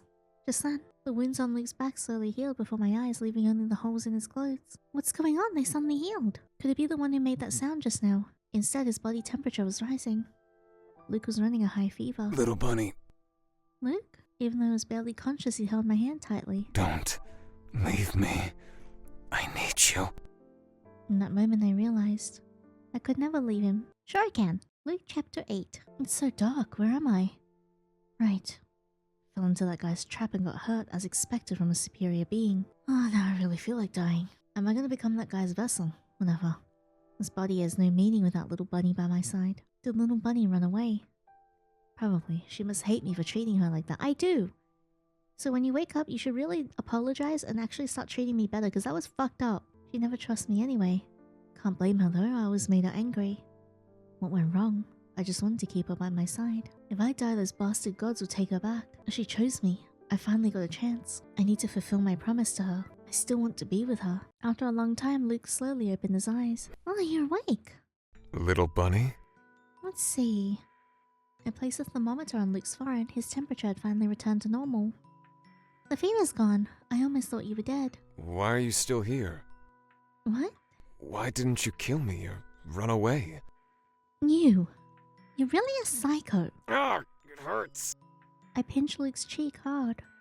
This is the first thing you say after waking up, after I took care of you this entire night. You took care of me? Regrettably, yes. You wouldn't let me leave, and now you're asking why I didn't kill you. What do you want from me? I really can't get you. Punch him twice. Go to hell, you didn't even say thank you. I punched his left cheek and then his right. Ouch! Ouch! Now that your fever's gone, I won't hold back. I'll beat you to death today. Don't you hate me for treating you like that? I do, so I'm gonna beat you up now. I'm serious. Why? Seeing his rare serious expression, I lowered my fist. You did terrible things to me, but I wouldn't abandon someone who once saved my life. Maybe I should. So let's call it even now. So, are you leaving now? Why is he showing such a soft expression? Although your fever's gone, you're still sick, so I'll keep taking care of you. Damn it, why did I say that? I should have been mad at him and left him to rot. Don't get me wrong, it doesn't mean I forgive you. Once you're better, I'll immediately go— Whoa! Luke suddenly pulled me into his arms and wrapped me tightly. What are you trying to do again? Nothing. So don't go. And let go of me. Little bunny. Sorry. What did you just say? Sorry. I was wrong. Okay, that's a good start, but you have a lot of groveling to do. Luke buried his head gently on my shoulder, and I felt his fluffy hair tickling me. Luke, wait, was the fever that bad? He hugged me tighter like it was being affectionate. What's wrong with you? Don't go. After that, Luke held me until I promised him I wasn't leaving. It was the same hug, but it felt different from a few days ago. The distance between us had shrunk a bit. The darkness in my heart slowly faded. Since that day, I became a temporary caretaker. What are you doing? Luke leaned against the kitchen doorway, his eyes wide in surprise. Cooking chicken soup, your patient's meal. Don't tell me you're so sick that it even messed up your eyesight. I can see just fine. I'm just surprised you're cooking for me. It's just something I threw together with whatever I found in your fridge. Don't get your hopes up. Luke kept watching me in silence, saying nothing. Why are you still staring? You're not getting funny ideas like making me wear a skimpy apron, are you? I'm warning you, no physical contact. No, I don't even own an apron. Sorry. Looks like I'm bothering you. I'll just wait in my room. And just like that, he turned around and left, looking a bit dejected. What? What am I even saying? Why am I imagining things? Wait, no, he'd say things like that. But now it feels like I'm the one overthinking. What's wrong with him? Is he really that sick? Since when did he get this polite? Damn it, he's really messing with my mind. Just a while ago, I was trying to escape and now I'm cooking him chicken soup. What the hell is wrong with me? Even if he apologized, so what? I'm not forgiving him. This is just... Am I falling for him? No way. There's no way I'd fall for this curly-headed narcissistic psycho. I think it's already too late. I think we've fallen so far like hook, line, and sinker. I hate him. I can't hate him enough. I'm just returning a favor. Right, that's it. Yeah, keep telling yourself that. Absolutely nothing personal. It became personal when you enveloped his heavenly pillar. Absolutely no. Here, eat it while it's hot. Did you make this for me, little bunny? Sure did. Yeah, just some simple chicken soup. It should taste alright. What's wrong? You don't like it? No, I'm just really happy. It's the first time someone's ever cooked for me. Luke smiled, and for the first time, I saw a completely innocent expression on his face. Why is he showing such a pitiful, endearing look? This doesn't feel like him at all. Right now, Luke looked like some big villain who had just turned over a new leaf, and that was even scarier. Stop saying weird stuff, just eat it before it gets cold. Okay. Oh, god damn it, Luke. Halfway through, a spoonful of soup dripped onto his chest. Oh, careful! I quickly grabbed a tissue to wipe it off. Damn it! Specs look really hot. Yes, they do. Luke suddenly grabbed my hand. What are you doing? Let me. What bad idea are you coming up with now? No, I'm just saying let me wipe it off myself. Oh, Luke took the tissue from me and stepped back a bit. It feels like I'm bullying the patient. Watching him awkwardly clean himself filled me with an inexplicable sense of guilt. I shouldn't overthink, but he's acting so weird. What's going on? Little bunny. What now? Thank you. Why are you suddenly so emotional? It's not like you. I mean it. Whatever, finish your food and get some rest. You're not Superman, you know? I shut the door behind me with mixed feelings. Stop thinking about it, he must be up to something. Luke's perspective. Ever since Yandere chose to stay with him, Luke's mind had been caught in a storm of unfamiliar emotions. I've always wanted to keep her and trap her. I'm willing to do anything to make her stay. Even if it means she'll hate me. But now that she's here, why does everything feel so unsettling? I've even started to feel guilty about how I treated her before. Yeah, you should. It's impossible. Guilt? I've never felt that before. By the way, holy heck. The zoomies are huge. I should get upset. Scared she'll leave me. I'm even scared of losing my life. Because if that happens, I won't be able to see her again. Is it because I never thought that these feelings would be reciprocated? No. Reciprocated? She didn't say anything. Such a strange feeling. On one hand, I'm anxious because I'm losing control over her. But on the other, I feel safe knowing she's still here with me. For God's sake. When was the last time I felt this confused? It used to be so fun just being with her. Why has it become so complicated? Because somewhere in the midst of your big, huge, absolutely badonkin chest, you got feelings? Little Bunny was right. This isn't like me. I don't even know how to face her anymore. Would she hate me if I treated her the way I did before? Luke stared at the empty bowl on the table, which once held the chicken soup she cooked for him. A wave of joy welled up in his heart. Come to think of it, this is the first time anyone's ever taken care of me like this. I wish I could stay sick a little longer. While Luke rested, I went to feed Tata. Lately, I've been the one looking after the rabbit. Tata, don't you think your owner's super heartless? Who's gonna take care of you if he dies just like that? And then he has the nerve to ask me why I don't just end him. Not for anything else, but at least he should think of you, right? And Tata nibbled on the lettuce. I fed it. I tilted its head and it looked at me. Seeing your innocent face only makes me feel bad for you. Don't worry. I have already taught your heartless owner a lesson. I'm on your side. I gently stroked Tata's soft fluffy fur. The worst thing about him is he takes care of you, gets you used to the place and makes you feel cherished. And when you start to trust him, to rely on him even just a little, he suddenly changes, leaves it all behind and makes his own decisions and leaves you bewildered. But by that point, you can't really hate him. Not because he saved you, but because little bit by bit, he just draws you in. Before you know it, your mind's full of him and you can't escape. Luke's severely injured figure surfaced in my mind again. His enigmatic eyes had always been an impenetrable veil. But in the moment he asked me to end his life and leave him behind, and they betrayed a depth of pain I could scarcely comprehend. People always show their true feelings when they're on the brink of death. He might not realize it, but I had seen through him. He needed me. Bastard. Before I knew it, Tata had fallen asleep under my gentle strokes. Luke, am I just your pet rabbit? Or someone you can truly rely on? After Tata fell asleep, I sat alone on the couch, lost in thought. A flood of questions filled my mind. I decided to write down all the doubts swirling within me. First, why was Luke so badly injured? Isn't his body supposed to be invincible? And that eerie, creepy voice. I recalled it saying, let him be my vessel. Does this mean if I had killed Luke, that voice would have taken over his body? Could it be that the voice's owner is inside Luke, that's why he's invincible? But what does this have to do with me? Why am I the only one who can hurt him? Is it because we did it? No, it couldn't be that simple. Luke mentioned that my heart is special, and there are evil beings seeking after it. Coincidentally, my heart has been acting up since I came to this town. The Heart Ripper, my heart, evil beings and monsters. As far-fetched as it all sounds, it seems like my heart might be the key to solving the mystery of the Heart Ripper, the town's mysteries, and even my parents' case. Little Bunny, what are you writing? None of your business. Oh, don't sneak up on me like that. Aren't you supposed to be sleeping? A patient should be resting, not wandering around. I couldn't sleep. I'm afraid I'll wake up and find you gone. I'm not going anywhere until you're better. Have some trust in me. You're right. Sorry. He's acting different. Hey, you're not Luke, are you? Why? Because you're acting all strange. You're so nice and gentle and even reserved. This isn't the Luke I know. When you passed out, I heard a strange voice telling me to kill you. That voice urged me on, tried to take control of my body. I almost stabbed you. Good thing I stopped just before that. Do you know how terrified I was? I'm sorry. I didn't know that. The voice you heard comes from the being inside me. Inside you? Yeah. It resides within me. That's why I never get hurt. Knew it. Why didn't you tell me this before? I didn't think it was necessary. And even if I did, I didn't think you'd believe me. Always the same excuse. Fine. Then be honest with me. Were you threatened or cursed by that thing? Don't worry. It hasn't. In fact, thanks to it, I didn't die. Getting sick is probably just a side effect. I haven't been sick in years. Maybe I'm just exhausted, so I seem different. Why would it make me kill you but let you heal? That's weird. If it wanted me dead, it wouldn't need you to do it. It's probably just messing with you. Or testing you. Really? Yeah. Fine, I'm still skeptical, but I'll believe you for now. I can't promise I'll be able to control myself if it happens again. Little Bunny, why didn't you kill me even when you were threatened? Why are you asking that again? Do you want me to kill you? No, I just don't understand. Hearing Luke ask that kind of question again, a sudden fit of anger flared up inside of me. I should punch him again. Why does he keep asking? Isn't this exactly what he wanted? For him to suddenly reveal such a vulnerable side?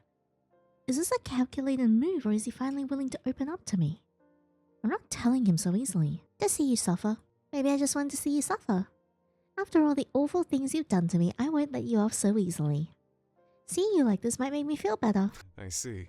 Well, did you feel any better? It's none of your business. Anyway, I don't just want you to die like that. And I know you're hiding a hell of a lot of truth from me. Letting you die like this would be way too easy on you. If you're still feeling guilty, don't just apologize. Tell me everything. And also, I don't know if you're too ill or cooking up some ridiculous ideas, but I prefer the usual you. I'm just mad that you locked me up and didn't tell me anything. But that doesn't mean I hate who you were before. Damn it, I don't even know what I'm saying anymore. Well, that's all I wanted to say. Luke looked at me silently for a long time, then suddenly burst into laughter, which I hadn't seen in a while. Little bunny, you really are the one I chose. No, it's back, the annoying laugh. Hearing you say that has cleared up a lot of doubts in my mind. I was just worrying about when you'd leave me. When you get better, I'll be gone. Luke stepped closer to me and gently touched my cheek for the first time in a while. Then what should I give you to make you stay just a little longer? Yeah. Don't push your luck, you owe me. Well, what if I offer you my life? That's the least you could do. Who would want it? Don't say that. It could be of some use to you. I promise to stay with you until the end, and I'll tell you everything. I swear, I won't hide anything from you anymore. Good. Luke's gaze was so steady that I couldn't look away. After everything that's happened, it's impossible for me to really trust him. I also know that he's pathologically obsessed with me. But still, I couldn't bring myself to reject him right away. Is it because he hasn't hurt me? Because he saved my life? Or is it because he insists on investigating the truth with me? No, I already know the answer, don't I? Let's talk about it when you're better. All right, from now on, my life is yours, little bunny. I told you I don't want it. Wait, you seem to be feeling better already, right? Hey! Luke suddenly started coughing hard, even leaning against me. What are you doing? Little bunny, I'm still a little sick. Look at this is so cute. You're faking it. You looked perfectly fine just a second ago. Luke clung to my waist like a child, refusing to let go. I want to puke. Little bunny, please take care of me. You! You wouldn't leave a sick person behind, right? Stop trying to act cute. But the chicken soup was delicious. Could you make it again? Oh, fine. I really can't stand you. Damn pervert. Once you're better, I'm not going to bother with you anymore. Seeing Luke return to his usual self, I felt relieved. Luke Chapter 9. A few days later, Luke recovered from his illness. He agreed to let me go and promised to continue the investigation with me. But in those few days, things have been a little different outside. He said the police station was destroyed. Yeah. On our second visit to Mrs. Josie's house, I was informed that the police station was being attacked. It was too late when I got there. No one survived. What the hell? Who did it? Who knows? Probably someone who went crazy looking for you. It could be a monster or something beyond human understanding.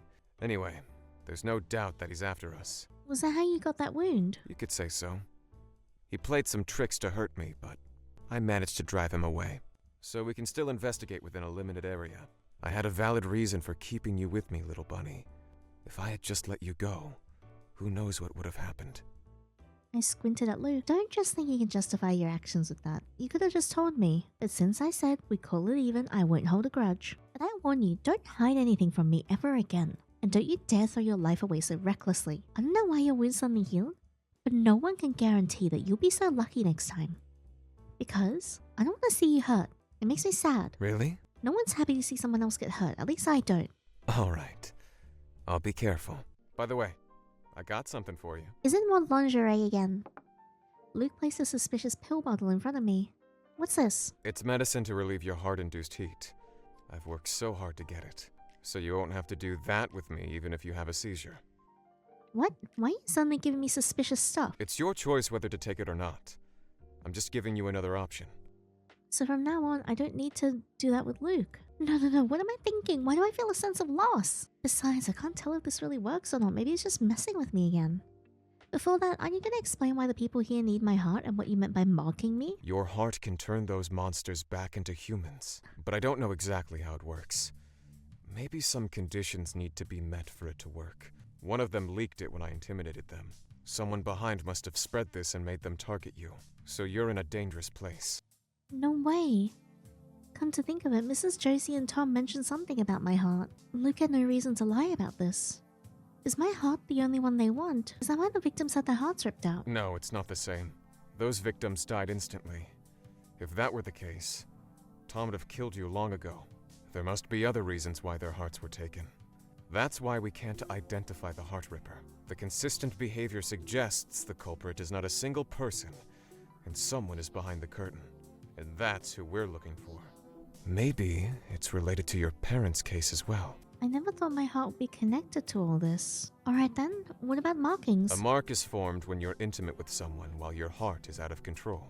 Once someone leaves his mark on you, your heart will crave that person during episodes. You could think of it as a way to replenish energy, because if you don't, your heart will lose energy, and you'll die. That's ridiculous. I've never heard of that before. I've always been healthy, and all my checkups came back normal, so why did this start only after I came back to town? I know it's hard to believe, but this is all I know about your heart so far. I know, and it's actually happening, as you're well aware. How could this be? Maybe the person close to you knew about this. Think about who arranged your medical checkups. My medical checkups. It's Clark, my guardian. Although I didn't live with Clark until high school, he was always my temporary guardian. He arranged all my medical checkups. Clark would never hide anything from me. He's not that kind of person. He was the only one who believed me. He wouldn't have lied to me. The only one? Then why didn't he tell you about this town? What? I found this report from the police station a while ago. It's an investigation report on this town and the monsters. For some reason, it was covered with dust in the depths of the police station. Check the name of the person who wrote it. Clark. I quickly read the report, and the handwriting and signature were indeed Clark's. This was written by him before he became a detective. He spent a lot of time investigating this town. He was a good cop, if nothing else. As for why he let you come here knowing the dangers, you'd have to ask him yourself. No way. Why did Clark never tell me? I clenched my fist, trying to calm myself. Are you okay, little bunny? Luke patted me on the back, and I tried to adjust my breathing. What's in the report? In short, those monsters you saw that day were once human beings.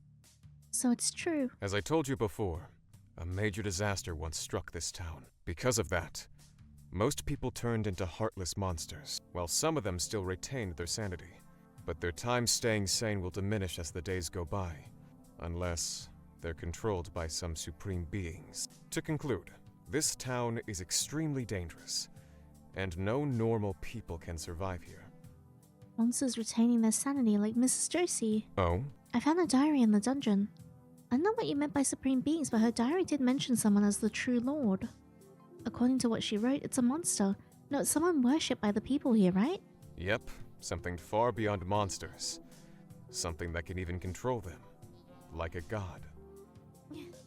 I can't believe there is such a thing. Anyway, I reckon that dungeon was used to ground herself when she lost control. How do you know? She had all the things she needed there, including her favorite dolls and diary. That place was a sanctuary for her. She was the one who destroyed the watermelon fields, right? Then she asked you to go there, probably plotting something against you or under someone's orders. And you used me as bait to draw out her true intentions. But you probably noticed her hesitation and knew that she didn't really mean to hurt us. Or you used her to lure out the culprit behind it all. That's more your style. Impressive, little bunny. You know me well. I knew you'd figure it out. Of course, I'm a detective after all. But you got one thing wrong. I didn't use you as a bait. No matter where you go, you'd still be a target. So I'd rather keep you by my side, where I can protect you. If you say so. But why did Miss Josie lose her sanity because of us? You still care about her? You're really kind-hearted, little bunny. Even though she had ulterior motives, she didn't harm us. And you didn't really see her as a monster too, did you? She'll be fine. The town is dangerous, but there are reliable people in the hospital. You can read the report if you're interested. However, it's pretty much the same. I flipped through the report. My heart sank as I saw Clark's handwriting. The report concentrated years of investigation, and it seemed the town was even more dangerous back then. If Clark knew all along, why did he send me here? No, that commission was obviously fake. He most likely knows about my heart condition. But surely he isn't trying to send me here to die, right? Alright, let's go after you finish reading. Where to? This is not the only report. The rest might still be in the police station. We need more information, like why the monsters take people's hearts. Let's try our luck while it's still safe. Little bunny, what's on your mind? I can't figure out why Clark would do something like this. I can't believe he hasn't told me a word in all these years. To tell me Sid is still hiding something from me as well. Then don't think about it. You've got a man here who'd never betray you. Need some distractions? Sure, distract me. Really? All right. I'll do anything you want. Can you tell me about yourself? You know so much about me, it's only fair I get to know about you too. Oh, it's rare to see you being aggressive. Mm-hmm. What do you want to know about me? Anything that can distract me from everything else. Let me tell you something spicy. Just don't regret it later. Spicy? What do you mean by spicy? I was born to a prominent family with generations of police officers, but I was an illegitimate child brought back by my father. My biological mother abandoned me the moment I was born. As you can imagine, no one in this family welcomed me. My father only brought me back because he had no choice. He didn't see me as a son. The head of the family, my grandfather, chooses heirs by their ability. And while I excelled at everything I did, there was hardly anything I couldn't do. I was too outstanding as an unwanted child. Plus, I was taken as a threat to the legitimate heir, my half-brother who was worlds apart from me. There were ways to get rid of me, but it wouldn't change the fact that my half-brother was not good enough. They took me somewhere in the name of a family trip. Oh no, are we really doing this? Why are you hesitating now? Don't forget, you're the one who brought this curse into the family. Now let him have his last use, but thank heavens I found a way. All we have to do is sacrifice this bastard to the divine and my Jack will finally become brilliant. Not only can we get rid of this curse, but Jack will also be able to become an heir. It's killing two birds with one stone. My dear Jack, stand here and receive the blessings. And you, stay in the circle and die. What the fuck? When I came to my senses, I was surrounded by a sea of flames. Everything except the circle I was in was burned to ashes. Well, good riddance. Everything. Yeah, including those who brought me there and their son. Well deserved. Then, the divine, they said, really appeared. I don't know exactly what it was, it just suddenly showed up. The voice claiming to be a god said it'd spare my life and grant me an invulnerable body. Since then, everyone has avoided me like the plague. Probably because they couldn't understand why I was the only one who came back in one piece after such a tragedy. No matter what happens, only the people around me get hurt. So they see me as a plague over time. But that's the way people are. I don't care. How was that, little bunny? Is my story enough to make you forget about other things? It's very unexpected, but... Let me guess. Are you thinking, how come this jerk didn't die, or something like that? No. It's a good thing you survived. A good thing? Even though they're your family, they wanted to kill you for their own good. They didn't treat you like a person. The ones who bullied you are gone and you're lucky to survive. Isn't that a good thing? Others' misfortune are not your responsibility. Those who blame you are the ones with the problem. That's brilliant, little bunny. I know. What's wrong? Did I say something strange? No, it's just that the first time anyone has ever said that to me. No one's ever felt happy that I survived. You're the first. What? Unbelievable. Are all the people around you jerks? Indeed. They're all jerks. Thank you, little bunny. I was trying to distract you, but you made me laugh instead. In Luke's laughter, my heart suddenly choked up. It's nothing, I'm just stating the fact. If you need anything, you can tell me. At least I'll be on your side. Really? Unlike someone, I keep my word. All right. Luke beamed and stroked my head, just like how I stroked his head. I'll always be on your side too, little bunny. Well, the police station still looks like absolute crap. The police station was left in shambles. I hesitated to take a step inside. There are even remains, whether monsters or humans. I couldn't tell. And signs that someone had tried to clean them up. If it's really like Luke said, then isn't this place like this because of me? Don't take it personally, little bunny. This town has always been a battleground. Things like this happen all the time. You just don't realize it normally. But didn't you say they were looking for me? That's their problem. You don't need to blame yourself. And now, I can finally get into the records room. I followed Luke into the barely accessible records room. Why can't you go in? You're the chief inspector, right? Some mysterious force locks it up. I've tried different ways, but still couldn't open it. Not even explosives. The psycho even tried to blow up the police station, but I don't feel surprised anymore. Doesn't that mean that there's some extremely confidential information inside? Maybe. Those supreme beings act without principles. It might just be a coincidence. But we can still try our luck. Luke, you asked me if I thought the Heart Ripper was human, but you already knew the answer, didn't you? Not really. There's still a chance it's human until there's concrete evidence. That's why we have to find the motive. Just like how you need to find out why that man took your parents' hearts. You wouldn't be convinced if I just told you it was monsters or supreme beings, right? It's not even your problem, but you're dedicated. The person you made that promise to must have been very important to you. Luke stared at me in surprise for a few seconds. Are you jealous? Who's jealous? Hurry up and find the reports. If there's monsters again, I won't help you. Oh, sure. I turned back angrily and started searching for the other reports. Yeah, you're very important. No, I can't find anything. I went through nearly all the documents in the room but couldn't find any more of Clark's reports. However, I did find some strange items. What's this dagger? It looks like an antique. And the strange compass. As I looked at them, I felt a mysterious attraction. I'll keep them, it might be useful. I pocketed the items and turned to Luke. Luke, did you find anything over there? Luke didn't reply but started staring intently at some photos. What are the photos? Did someone come in? It sounds like they came from the front door. Little bunny, come over here. Luke swiftly pulled me into the chief inspector's room, the only room that could still be closed. The damage was relatively minor compared to the rest areas. They can't get in here easily. It should hold them off for a while. Let's leave through the window once we grab the weapons. Luke pressed a button under the desk and the wall opened up like one of those spy movies revealing rows of weapons. You have an armory in this room. That's just a part of my collection. I have more at home. Gosh. While Luke was choosing the weapons, I noticed a photo frame on his desk. Is that you and your grandfather in this picture?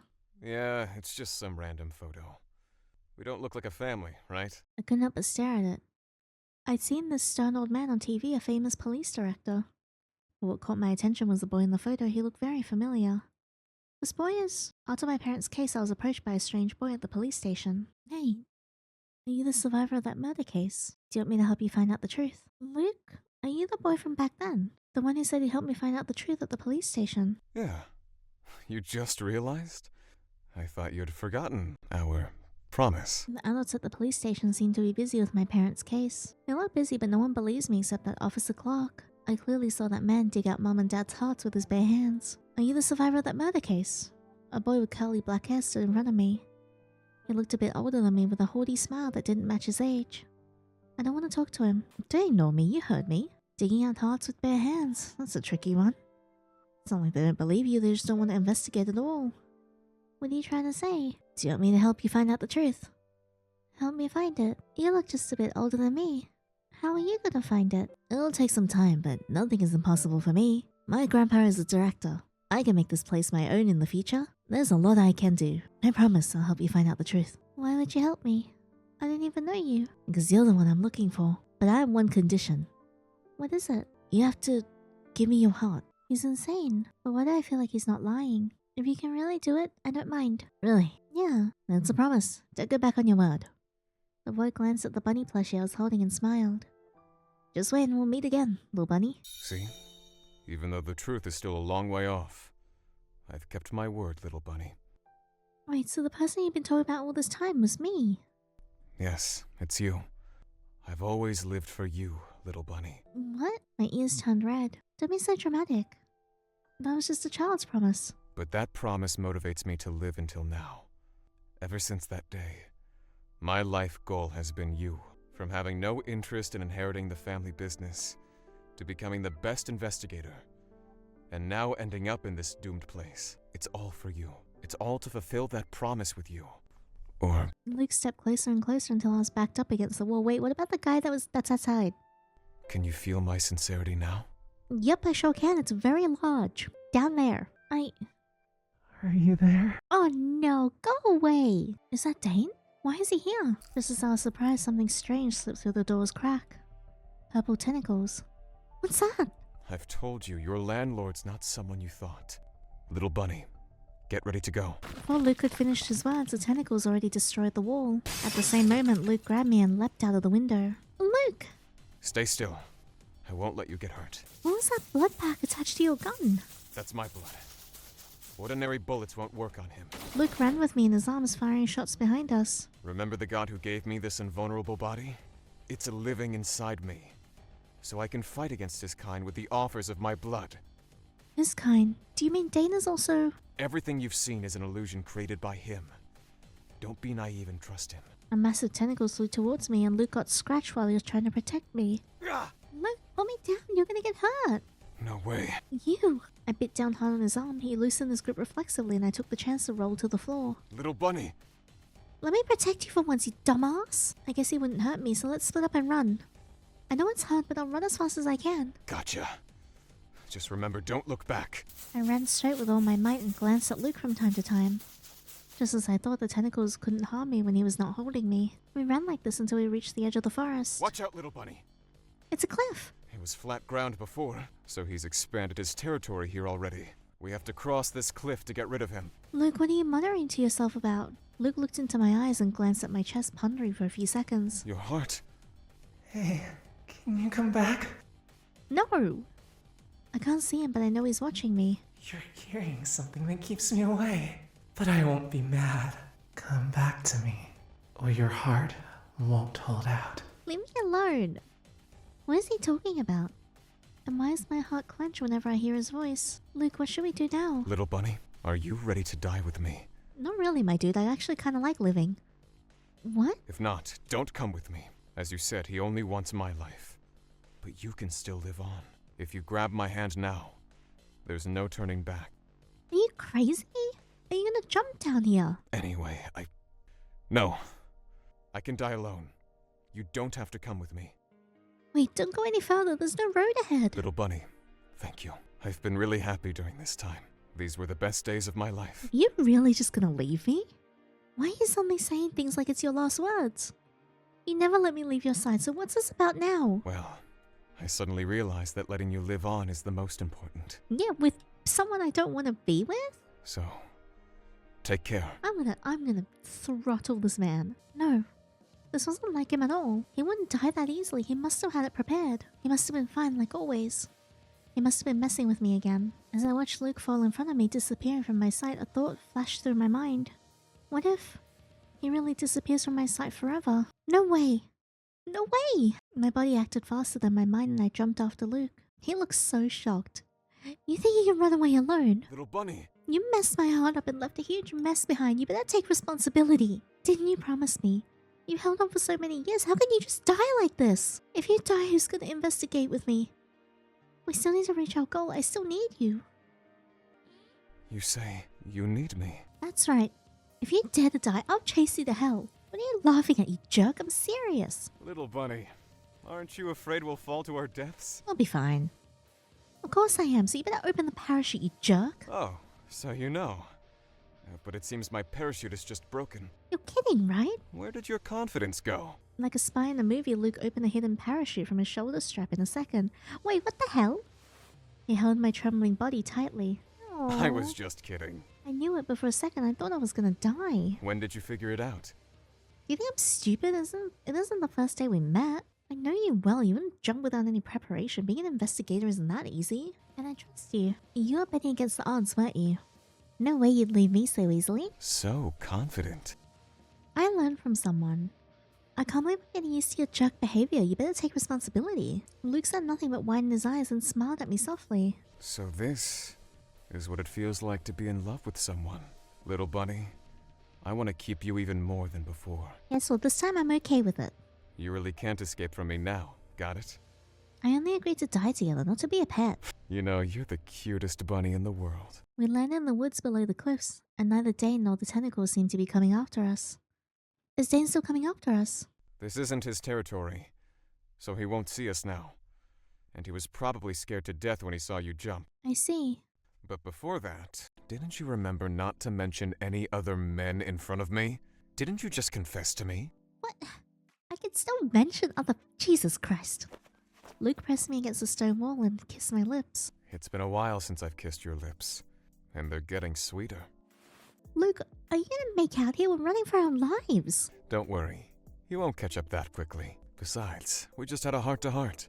Right here in the woods in front of the birds and bees and the mosquitoes? No, wait. Luke's one hand... Oh. Are you tired? You just finished a parachute jump. Sure, I'm tired. That's why I need you to help me relax. Oh my god, Luke's really going for it. Yep, he sure is. I'll serve you the main course now.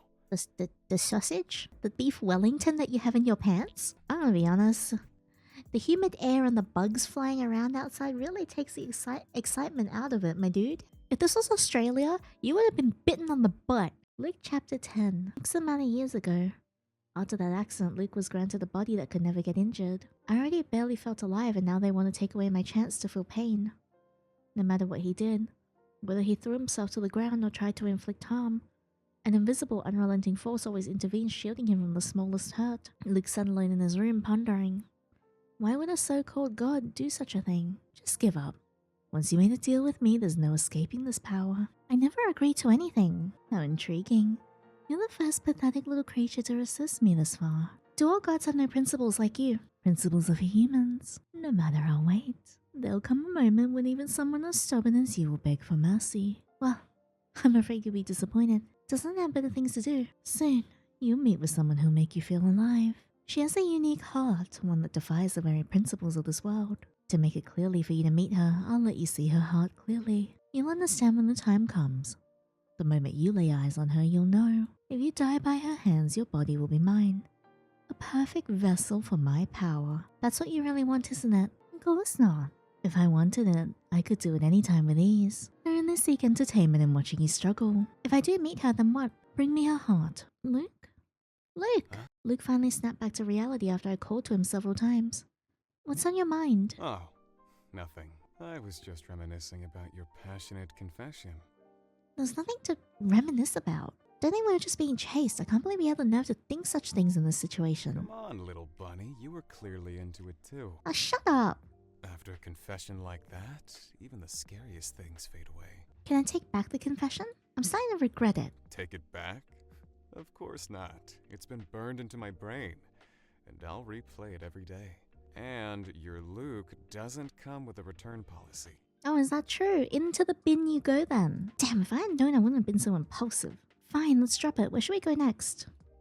This forest feels like a maze. Well, actually, I know this place pretty well. A sudden crash echoed through the woods. Something had fallen close by. What was that? Little bunny, stay behind me. Before we could get closer, two humanoid creatures charged towards us. How nice of them to wait until after we finish having... They looked like ravenous monsters. Before I could even reach for my weapon, Luke had already fired. He shot down those two creatures in an instant. They've completely ruined the good mood. I almost forgot that there's monsters around this area sometimes. I've dealt with most of them, but maybe they caught your scent. I stared down at the grotesque remains of the monsters who were once human. Luke, can I really turn them back into humans? You're not trying to save them, are you? No, it's just hard to believe. Don't even think about it. Saving them means consuming your life and shortening your lifespan. That's the nature of your heart. It's the law of equivalent exchange or something like that. Yeah, just like in Full Metal Alchemist. That's what the guy inside told me. I didn't trust it entirely, but it's not worth the risk. I won't let you do that. Law of equivalent exchange. Like how you trade your blood for power. Something like that, but don't worry, because Luke casually pulled out a blood-stained shovel out of nowhere. burying these things is also a form of offering. Luke neatly dug a hole in the ground and kicked in the monsters' corpses. It's not much since they're heartless monsters, but small contributions add up over time. Ugh. Fear not, these things aren't human. To me, this is just a way to empower me to keep you by my side. But for them, resting in peace is better than wandering endlessly in the dark. What's wrong? Did you regret choosing me? I'd throw away all mortality and to use any means to keep you, little bunny. I'm well aware that's very dangerous. I have no regrets. I killed a lot of monsters back in the dungeon to protect myself. There's no difference in what we did. And as you said, this town is a battlefield. Life ends without warning. If a monster attacks you, I won't hesitate to pull the trigger. Little bunny, do you have any idea how happy that makes me? I feel we're truly in this together, through life and death. A blush spread across Luke's cheeks, his joy impossible to hide. Hearing his words, I felt a warmth spread inside me. I already felt a warmth prior. It was his cum. My heart is racing. It's not like my usual episode. This racing heartbeat feels addictive. Is this what it feels like to be truly connected with someone? After burying the monsters, I reflected on the connection between them and the town. In Mrs. Josie's diary, she mentioned someone as the True Lord. Was this person behind the disaster Luke spoke of earlier? Or is there some kind of connection? No, the so-called True Lord seems more like the one controlling the monsters. But all of this feels like some kind of punishment. What Luke said earlier about sacrifices and offerings brought my parents to my mind. Could the reason their hearts were taken be some kind of ritual? No, that can't be. But why was I the only one who survived? Little bunny, why do you look so grim suddenly? No, I was just thinking about something. If you have any thoughts, don't keep them bottled up inside. Luke straightened my head as if he could see straight through I've me. promised to investigate with you to the end. You can rely more on me, you know. How sly. He always knows the perfect moment to be gentle. And by the way, what's with the shovel? It's my homie. It helps me fight and bury monsters. I do this nearby, so I just leave it here. You do what? You do this sort of thing often. How else am I supposed to fight alongside the supreme beings going after you? Take that tentacle landlord of yours, for example. He's a real pain to deal with. Oh, Dane. Thinking about how kind Dane has always been to me. It stirs up so many mixed emotions. Did you always know Dane wasn't human? Sure, the thing inside me was on par with him. Even if my physical body is human, I can sense it. And it's not just him. What? I won't tell you who it is so that you don't think of any other men besides me. Illogical. Should you not tell me about them so I get warned about them? That's two completely different things. You promised no more secrets. Only information that's useful to you. These people aren't. The more familiar you get with them, the more easy it will become for them to take you away. All supreme beings are cunning creatures. With enemies everywhere like this, can we even investigate? The sky suddenly filled with thunder and lightning and rain poured heavily. Why is it pouring down all of a sudden? Your landlord is mad. What does this have to do with... Can Dane even control the weather? You look like you figured it out. Come on, let's go to a shelter. I glanced up at the sky. Rather than fury, the rain felt more like sorrow. Following Luke, we quickly arrived at the entrance of a cave. What's this place? My secret passage. What? You even have something like this? Well, your office does have an armory, so a secret passage isn't that surprising. Wait, did you hear that? No, what did you hear? Someone giggling in the dark?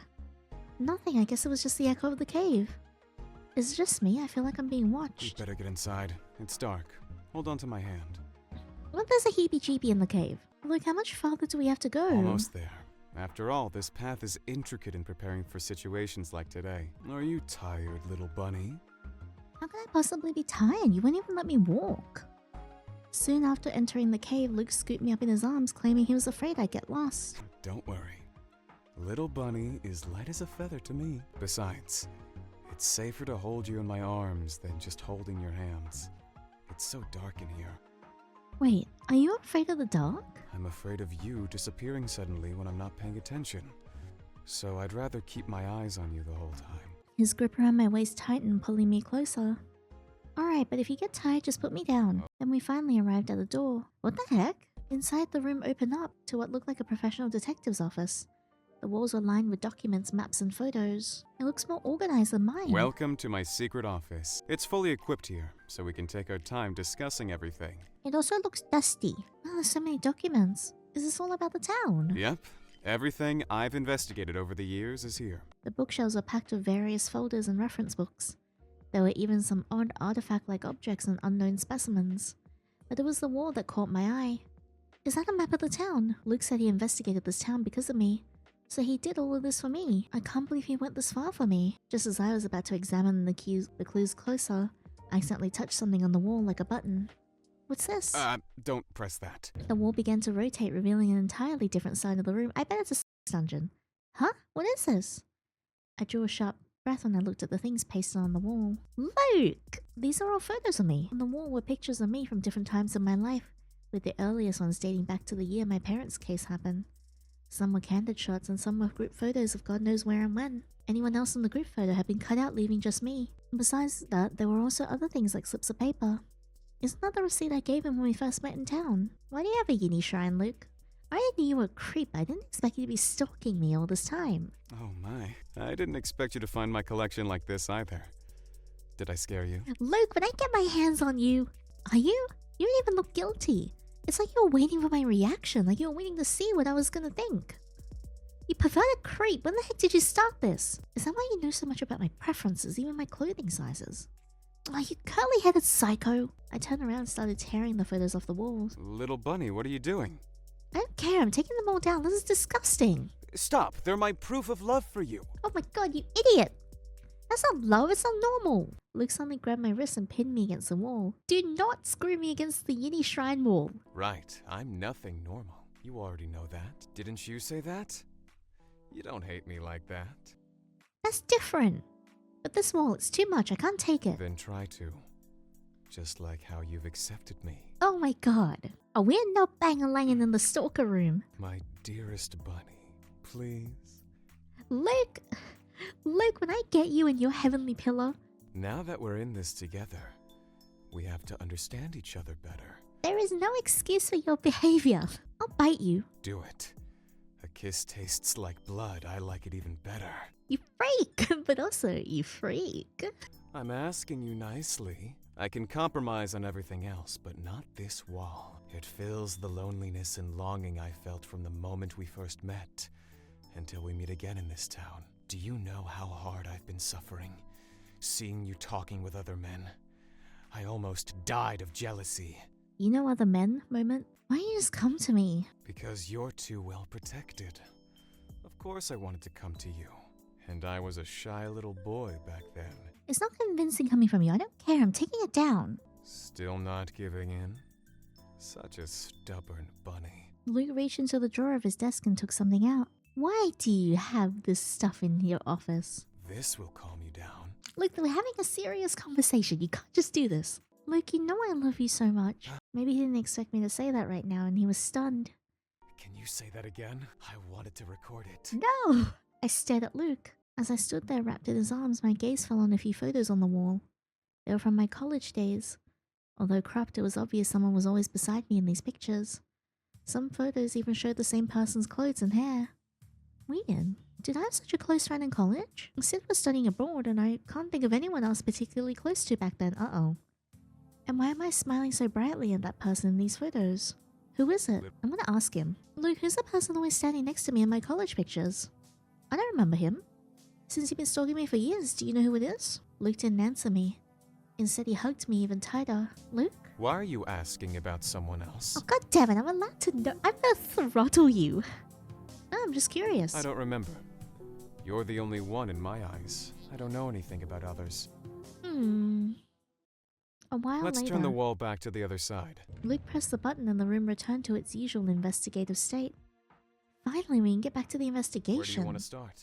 I scanned the clues around me, but my attention kept drifting to the map in the center. It marked the locations of the bodies found in the heart ripper case. Let's start with this map. Chapter 11. Woohoo! We stood in the room studying the map Luke had drawn. It was nothing like what I had seen on my navigation app. The town was far bigger than I had imagined. What I knew before was only the surface, just the tip of the iceberg. I never realized how small the area I used to live in actually was. Although I knew the town claimed to be undergoing revitalization, many areas are still abandoned. But when I first came here, whether in terms of distance or scenery, the town never felt that big to me. Sure, this place is a lot bigger than you think. It's just there's an illusion that makes humans think the town is small and insignificant. It's like a separate world. A little playground for the gods. That aligns with what you said. It's nearly impossible for ordinary people to even recognize the town. And if they do, surviving it is another matter. Well, there are exceptions. That is, getting invited by the gods themselves. Or carrying certain special artifacts, like some kind of admission ticket. I wouldn't be able to make it this far without the Supreme Being inside me. There are probably some places I haven't uncovered yet, but I've got about 80% of the picture. Wait, why do you need to investigate yourself? Couldn't the Supreme Being just tell you directly? Even if it knows something, he won't tell me. It just likes to watch the show. So self-willed, just like you. No wonder it fits Luke's body so well, like master, like vessel. Then I noticed that certain areas of the town were particularly marked off. What's with these boundary lines? Those are the territories of different Supreme Beings. They have territories. No wonder you said Dane wouldn't come after we jumped off the cliff. It's out of his territory. Supreme Beings can't just enter each other's territories unless granted permission or if they invade by force. That's why there are areas I couldn't investigate directly. I can only estimate what's there. Your landlord is a bit special, though. Territories don't bind his power over the weather. It's mostly his doing whenever there's extreme weather in this town. Dane's territory was obvious on the map. It stretched out from the coffee shop at the town center, covering more than half the town. Wait, aren't you working in the town center before? Did Dane allow you in? He allowed other Supreme Beings to enter, so he could lure out potential threats and eliminate them all at once. Unfortunately, he can't control the one crucial thing. Luke gazed at me with a smirk. Anyway, that's all about the territory. Little bunny. Is there anything else you would like to know more? I should focus on the map and its annotations. If anything caught my eye, I should ask him about it. Let's see. A Supreme Being's territory, drug trafficking involving gang members has been reported nearby. Okay. Relatively weak defenses accessible through the forest at specific times. I didn't expect gangs to be involved here. Mrs. JC's house doesn't belong to any specific territory. She then moved to the town center because of her watermelon fields, but she turned into a monster herself over time. Dane's territory, the largest and busiest area in the town. The facilities in the town center are fully equipped and thriving. At that moment, I recalled Mrs. JC mentioned about the revitalization in her diary. I heard that the True Lord is working on the recovery of the town. Our watermelon field will soon be covered and I won't have to fight against those things anymore. If the revitalization started from the town center, then the True Lord she mentioned must be Dane. A Supreme Being's territory, a large abandoned amusement park, lies nearby, inaccessible. The area is infested with highly aggressive monsters. I wonder if that's G-Sharp's hospital. A relatively ordinary area in the town center. Special note, an unidentified cardiologist recently appeared, but nothing unusual has been found. Interesting. I think this one's probably Enox's, no? Like the drug one? Inaccessible roads blocked by an unknown force, likely another Supreme Being's territory. I think that might be Sid's. Luke's home. Luke's territory. His home. It's the smallest one. Was the police station part of your, its territory? Nope. The police station is supposed to be a public area. Although it's now occupied by your landlord. Oh, that is a lot. Ready to discuss with Luke? Sure. For some reason, the more I look at the map, the more it feels oddly familiar. As if I had been here long ago. Do you have any new insights after studying the map? The Heartripper's victims are scattered across the town. Whoever the culprit is, they must be able to move freely around town. Which means the Heartripper is actually a Supreme Being. More than one person. Perhaps more than one person. Well, given the geographic constraints, this makes sense. It's also possible that someone's pulling the strings behind the scenes, as you said before. But if these Supreme Beings can control minds, would they be able to manipulate creatures outside their own territory? That's something I haven't been able to confirm yet. Strangely enough, the methods are the same in every incident. Attacking outsiders and taking their hearts. If it's not a Supreme Being, then the culprit might be... a monster. Monsters want nothing more than my heart, and they don't have the sanity to murder in such a systematic manner.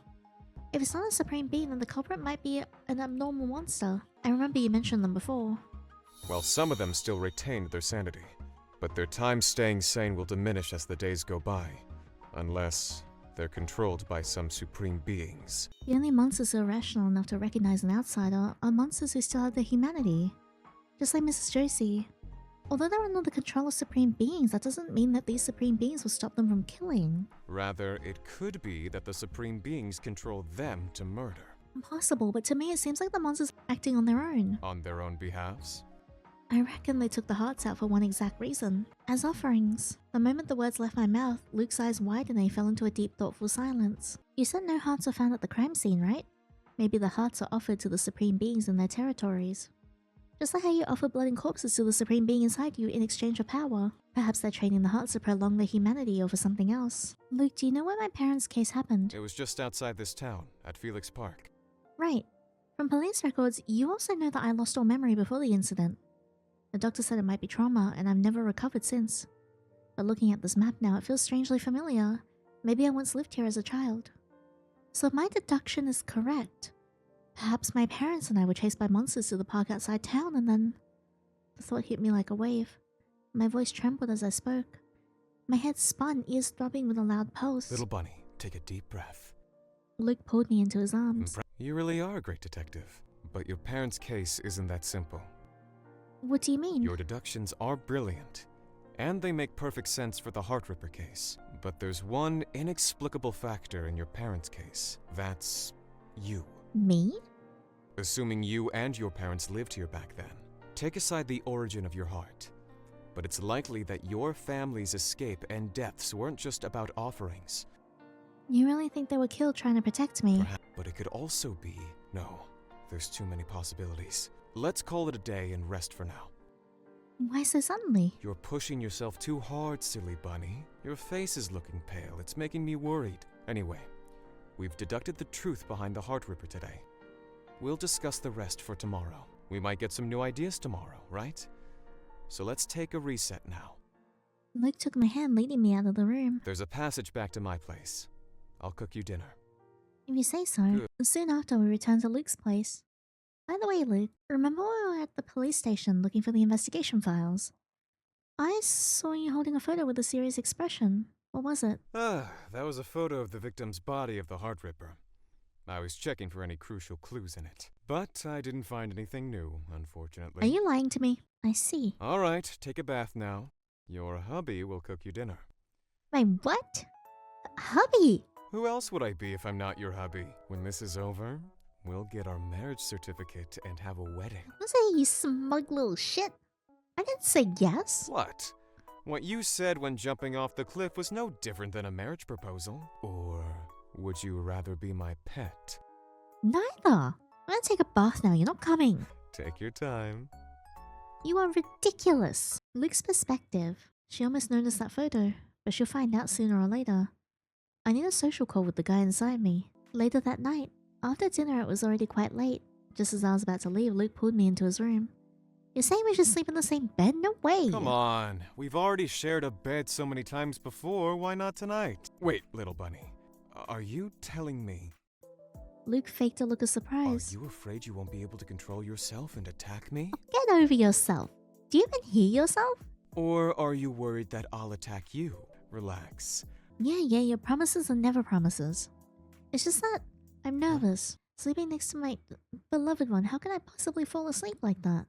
You need to give me time to get used to it. The next second, a mini recorder suddenly appeared in Luke's hand. Sleeping next to my beloved one, how could I possibly... Luke!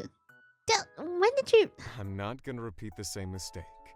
I'll keep a recorder with me at all times, even while sleeping. You jerk? Delete it right now. It backs up everything to the cloud instantly.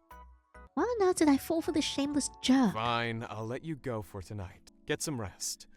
You've had a long day. Luke patted my head and let me go back to my room. Good night, Luke. Sweet dreams, little bunny. After returning to my room, I couldn't stop thinking about that photo wall and those pictures from my college days. Who was the person standing next to me? What should I do? I'm exhausted, but I should go back to the basement to check? Luke probably wouldn't want me to. Maybe I should just forget and go to sleep. Oh, this is so bad, but we're gonna go to the basement. No, I have to find out. I tiptoed out of my room using the dim glow of my phone's flashlight to guide me back to the secret basement. I hope Luke won't be mad, I just need to know who that was. When I reached the basement, I pressed the button on the wall and the creepy wall of photos came into view again. I still have mixed feelings about this wall, but the scariest part is that I'm starting to get used to it. This is insane. I carefully studied the candid shot from my college days. Even though everything beside me had been cropped down, I searched for any clues.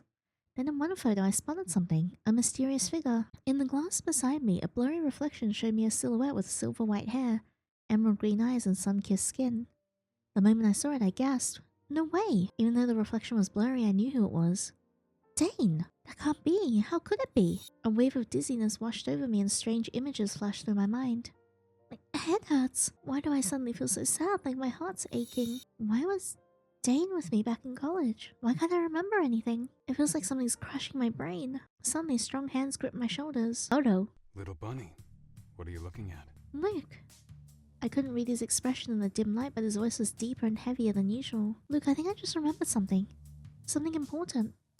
Back in college, I knew Dane and we were... Before I could finish, Luke crushed the photo in his hand. So what? Why does it matter? Are you going to leave me? Oh no. Oh no. What do you mean? Did you know I knew Dane back then? Luke's gaze darkened and he opened and shut his mouth, hesitating to speak. Stop thinking about it. That person, of all people, you're not allowed to think about him. But...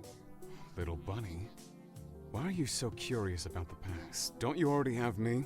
Didn't you promise to live and die with me? I thought our hearts were one. How disappointing. I just want to know what happened. Have you considered the consequences of knowing?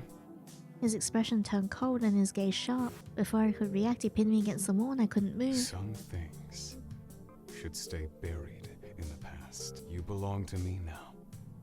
I'll never let you go. Luke, I can't move. Are you trying to run away? This is unhealthy, Luke. I don't appreciate this. You finally chose me. I won't let you go back to him so easily. It was my mistake, leaving a clue for you to find. So I'll take responsibility and make you forget what you shouldn't remember. His grip tightened as he feared I'd slip away.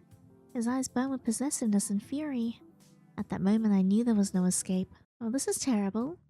From that day onwards, Luke confined me to a mysterious... Luke! What the hell? My movement's entirely restricted. I know what all these things are. The dark, enigmatic room exuded a strangely alluring fragrance and housed an array of tools, devices that Luke used. He kept me there meticulously, attending to my every need, yet forbade me from leaving. Any attempt to escape triggered swift punishment. Days blurred together and I lost track of time, and gradually I grew docile and oh, I hate this. Little bunny, are you waiting for me? The door creaked open, footsteps and the faint clink of chains echoing in the distance. Luke, Little bunny, call me master. what the hell? I'm not saying that. Ew! This morning I dealt with that annoying guy. For now. So today is all yours. I'm gonna spoil you. I have to admit, those damn tentacles are tough to burn, but that'll keep him at bay for a while. He won't find you so easily. Just focus on me. I want you to look only at me. Call only my name. Love only me. Luke bad and 4. God damn it. Go back to the previous option? Yes. I'm just gonna go to sleep. I quickly fell asleep. In the middle of the night, I was jolted awake by strange noises. Is Luke fandangling it? Is someone whispering? Is that Luke? I sat up in bed and tried to find the source. The voices were faint yet hard to ignore. Oh, come now, how am I supposed to sleep with all this? I stepped out of my room and the voices grew louder. What the hell? Can you hear me? The words were in a language I didn't understand, yet somehow I knew what they meant. I'm here. It sounded similar to what I heard when Luke was heavily injured, but it wasn't exactly the same voice. The tone and cadence were utterly different. Who are you? With every step I took, my mind grew foggier.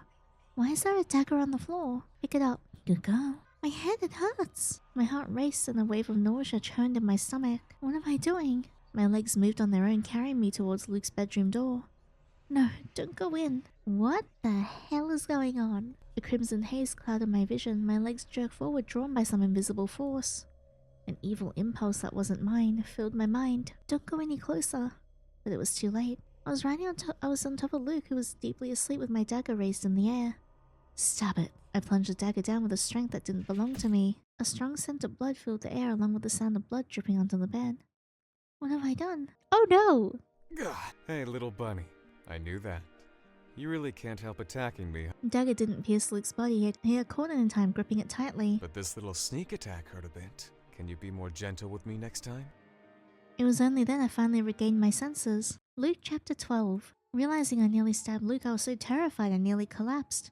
Luke swiftly caught me, his hand steadying my waist. Seeing me return to normal, he gently placed his hand over mine. Easing the knife from my trembling grip, his warmth calming my racing heart. He tossed the knife aside with a casual flick and grabbed bandages from his nightstand to dress his wound. A love mark from my little bunny. Take this seriously! I stared blankly at the blood-soaked gash on his body, my voice trembling. Luke, how can you still be smiling? I'm fine, silly bunny.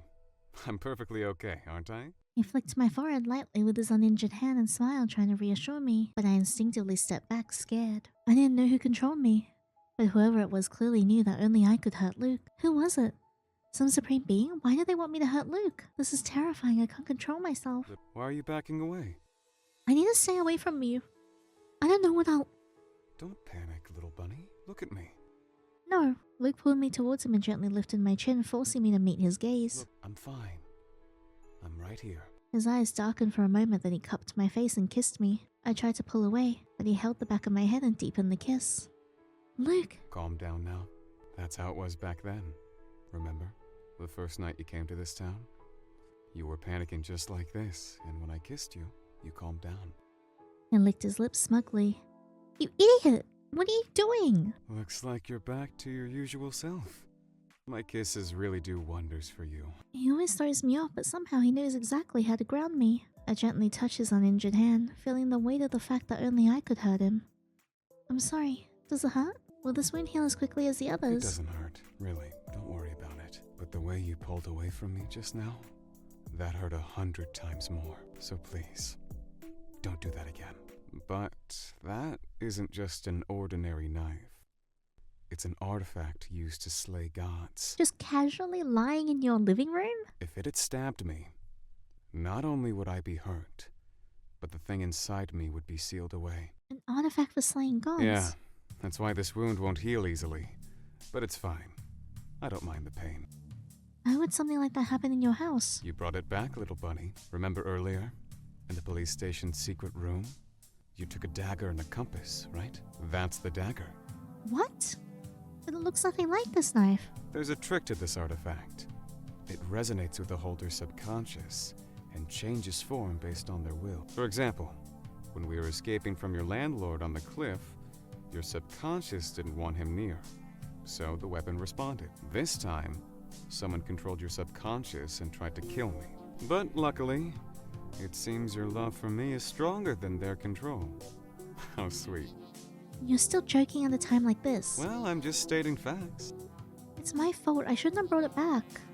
But for some reason, these two things seem irresistible to The me. real danger is human curiosity, not these objects. Still, we could use it to fend off those creeps after you. Don't worry.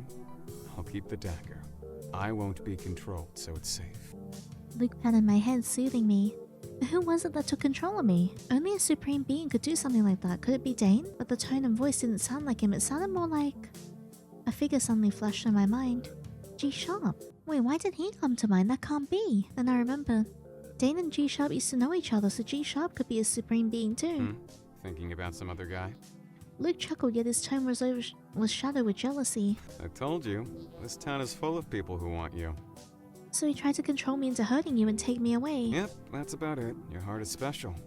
It has a unique condition to supreme beings, making it easier for them to control you through it. But I won't let that happen. Anyone who dares lay a finger on you, I'll blow them all to bits. And I will also blow you to bits, if you know what I mean. Luke's expression turned dangerously fierce. It was obvious he was planning to do something reckless. Wait, don't do anything crazy. You almost died last time. I grabbed his arm, panicked. He looked a little surprised, but quickly returned to his usual confident smirk. Little bunny, have you not seen enough of me? Just because I showed a vulnerable side doesn't mean I can't protect you. I'm not some ordinary human, and you're all I have. If I offer my life to the being inside, I can gain even more power to fight. For you, I'd sacrifice countless lives. You said it yourself. This town is a battlefield where lives can be lost any time. I won't hesitate, and I promise I'd help you uncover the truth. It'd be pathetic to fall now. This guy's insane. He nearly died just now, and yet he's still determined to help me. He really meant it when he said he'd give up his life for me. To him, I matter more than his own life. Alright, but at least wait until tomorrow morning. And that wound won't heal quickly, so don't just slap a bandage on it. Sit, I'll disinfect it for you. Jeez, talking about protecting me, but you'd be dead of tetanus before even doing that, you idiot. Alright. And let's sleep together tonight. Don't get the wrong idea, I'm worried you sneak out and get yourself all bloody killing monsters. And I'll have to take care of you again. If anything happened to you, I wouldn't be able to go on. Do you know how scared I was? I know you're not normal, but if you really love me, then try considering my feelings. I want us to live and die together, not sacrificing for love. As I finished wrapping the bandage, Luke pulled me into his arms, resting his chin on my head. I'm sorry. I made you worry again. Yes, you did. I'm just so afraid of losing you. I can't stand the thought of others coveting you. Just imagining it made me want to burn this entire town down. You're right. I'm not normal. I've never been able to form normal emotional bonds with anyone, but you're the first and the only one who's made me feel loved, and the only one who's made me want to treasure my life. Tomorrow, we'll come up with a plan to end this. Then, I'll take you away from here. I'll protect myself and won't act so recklessly again. Or at least, I'll try. Don't just try. I never thought I'd fall for a psycho like you. So you better not die on me. But what do you mean by take me away? Can't we just leave this town? Of course not. Especially not you. This town's true owner is your landlord, the tentacle monster, and his target is you. Do you think he'd let you just walk away? But why does Dane want me so... I suddenly recalled something I saw in the dungeon from Mrs. Josie's diary. I heard the bride will come to town tomorrow. The true lord has been waiting a long time for this day. I'm so happy for him. Our divine lady. In her diary, Mrs. Josie kept mentioning someone called the true lord. That was Dane, right? And the day before I arrived in town, she wrote the bride will come to town tomorrow.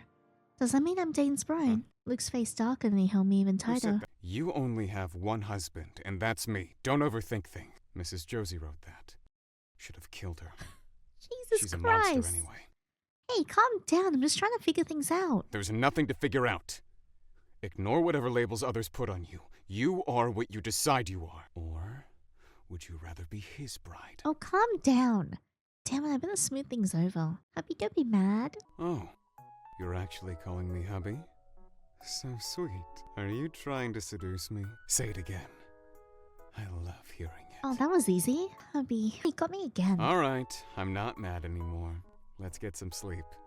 I'll figure something out tomorrow. Luke held me as we settled into the bed, gently shifting to ensure I could rest comfortably in his arms. Don't worry, we're just sleeping tonight. With me here, you've got nothing to fear. His soothing voice lulled me back to sleep, as if the earlier terror had been nothing but a fleeting nightmare. Luke's perspective. He gazed at Yinny's peaceful sleeping face, his fingers gently tracing her back and hair as if she were a priceless treasure. My little bunny, the more stubborn you are, the more I want to protect you.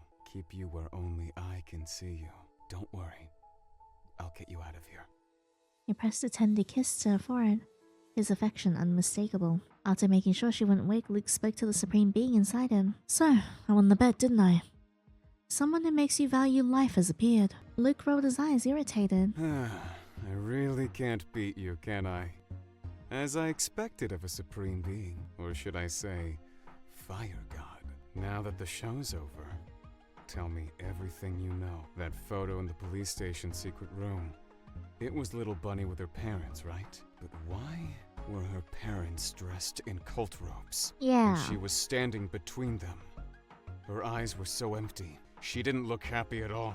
Luke tightened his hold on her, his gaze sharp and conflicted as dark possibilities swelled in his mind. I told you, this girl's very existence defies the natural laws. Her heart is a fragment of a supreme being on the same level as me. Do you think an ordinary lesser being could bear a heart like that? Years ago, an ancient book I brought was lost on Earth. It held records of forbidden magic, but it seems some overly curious lesser beings used it for experiments. Kid, you know how vile lesser beings can be, don't you? Like your family. Luke didn't reply, but his gaze grew icy, chillingly cold. I was such a fool. I never even considered this possibility. So little Bunny was like me, treated that way by her own family. And yet, investigating their deaths is what gave her life meaning. What cruel irony. Who would have thought the kid with empty eyes, fearless of death, would show such an expression like now? So what do? Tell her the truth. As long as this girl clings to the past, you can't take her away from this town. Unless... Do you still remember what I said back then? It's time to fulfill that promise. Offer me the girl's heart? What the hell? What? Why do I feel like I'm moving? And it's that grass I smell. I opened my eyes to find myself cradled in Luke's arms in a forest. What's going on? Oh, morning, sleepyhead. You're finally awake. Why am I here? What's going on? We're eloping. When did you dress me? Not only did I dress you, I even tied your hair. Nicely done. That's not the point. Why the rush? Why couldn't you wait for me to wake up and leave? Or did someone attack us? Yeah, it's Dane. The house got trashed by his tentacles. Are you lying? Good thing I was prepared and got you out first. What? Didn't you say that even supreme beings can't just enter someone else's territory? My territory is too weak. It was only a matter of time before he took it over. Do you think he'd just sit back and let someone else take you? But don't worry. I'll protect you no matter what. I've already found another safe place. We'll stay there for now. What about Tata? You're just leaving her behind. Tata? Oh, the little rabbit. Oh, Don't the worry. little I've rabbit? taken care of her. Okay. No stress. The new place has shelter just as good as the old one. That's not what I'm worried about. Last time we checked the map, every other place is claimed, right? Can we just barge in? I've got my ways. You sound a little too happy about this. Do I? I'm always happy when I'm with you. So optimistic, but something feels off. Yeah, like he's lying. We've been running for who knows how long before he finally set me down. He took my hand and led me down a narrow, shadowy path. This place. Through this garden, and we're at our new home. Little bunny, come on. No, something's wrong. Whether it's about Tata, Dane, or something else, everything feels off. There's one thing he missed, something he promised to do no matter what. Luke, if we get there, will you help me find out the truth? The truth behind my parents' death. The truth? Even now you're still clinging to that? Little bunny, your safety is all that matters to me. Hey, you made a promise. I don't take you. That's not something he would say. He saw the caution grow in my eyes, and with a thoughtful face, he slowly approached me and gently stroked my face. Oh, is this not... This is... Oh no, wait. Is this not Luke? I felt his touch countless times, but now the warmth of his hand felt unfamiliar. Does the truth really matter? What matters is that we can be together forever, isn't it? No, Luke would never say that. It's true that he wants to be with me forever, but he'd never go back on his promise.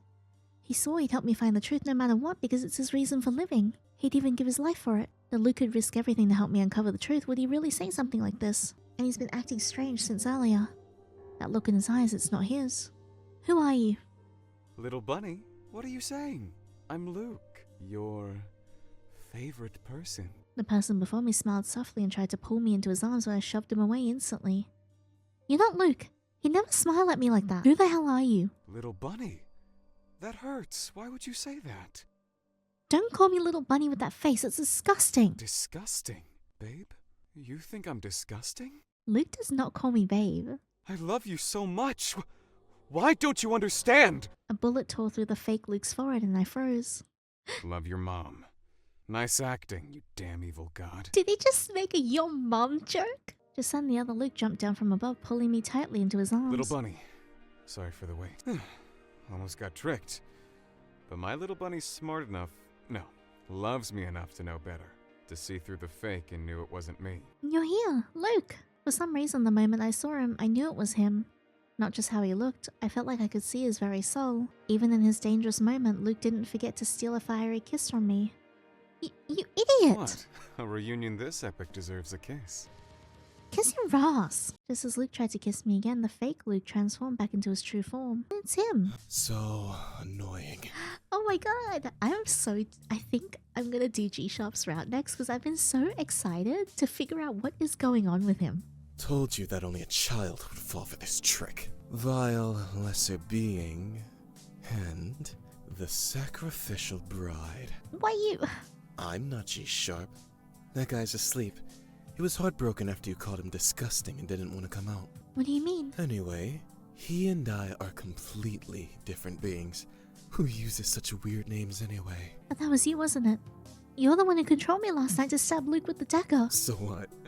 I even sent my minion to kill you. You just got lucky that this vile creature saved you. Remember that pathetic cop?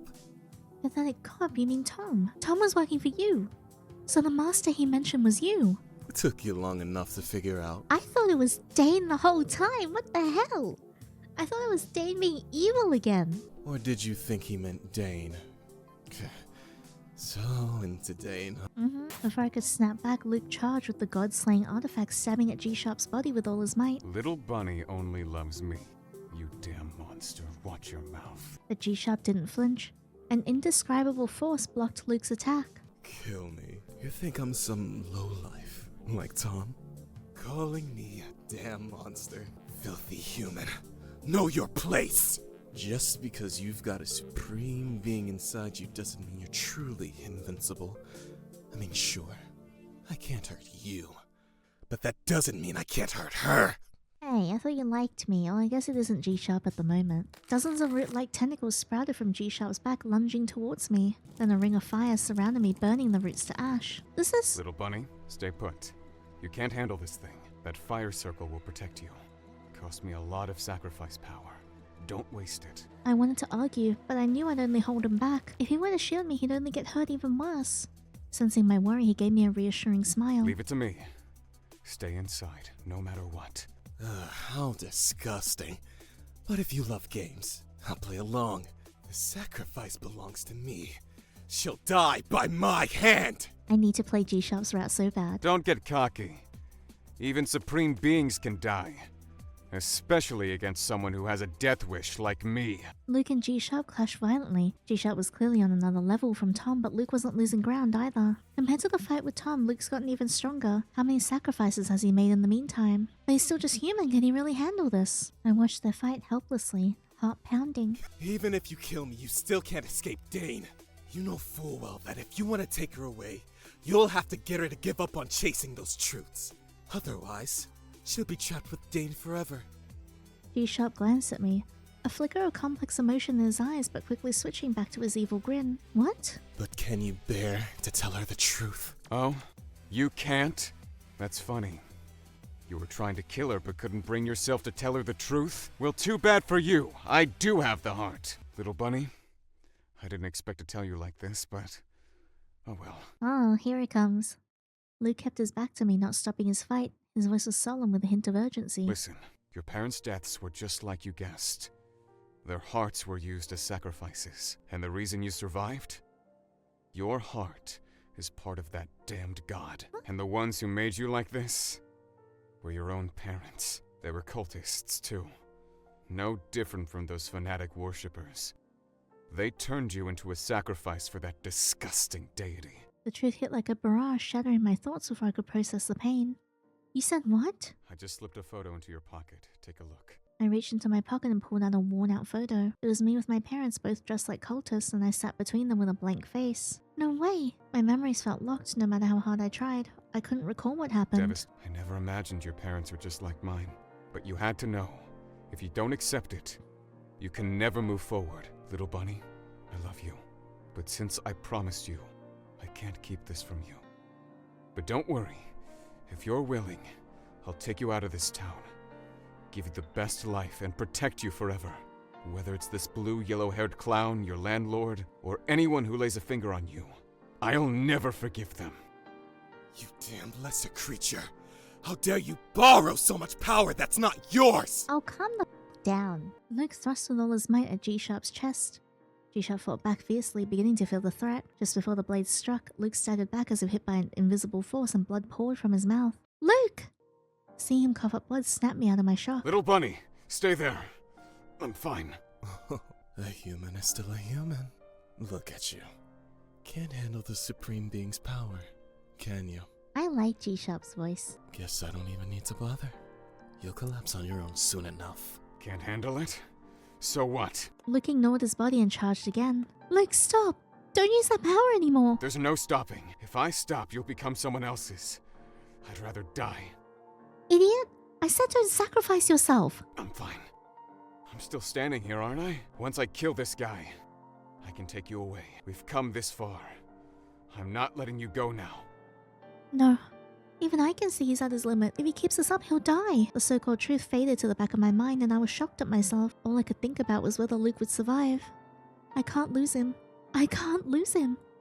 What do I do? What do I do? Hug him? Wait, take the dagger and stab G-Sharp. Oh no. This is a big-ass decision. Take the dagger and stab G-Sharp. Get back. Let me do it.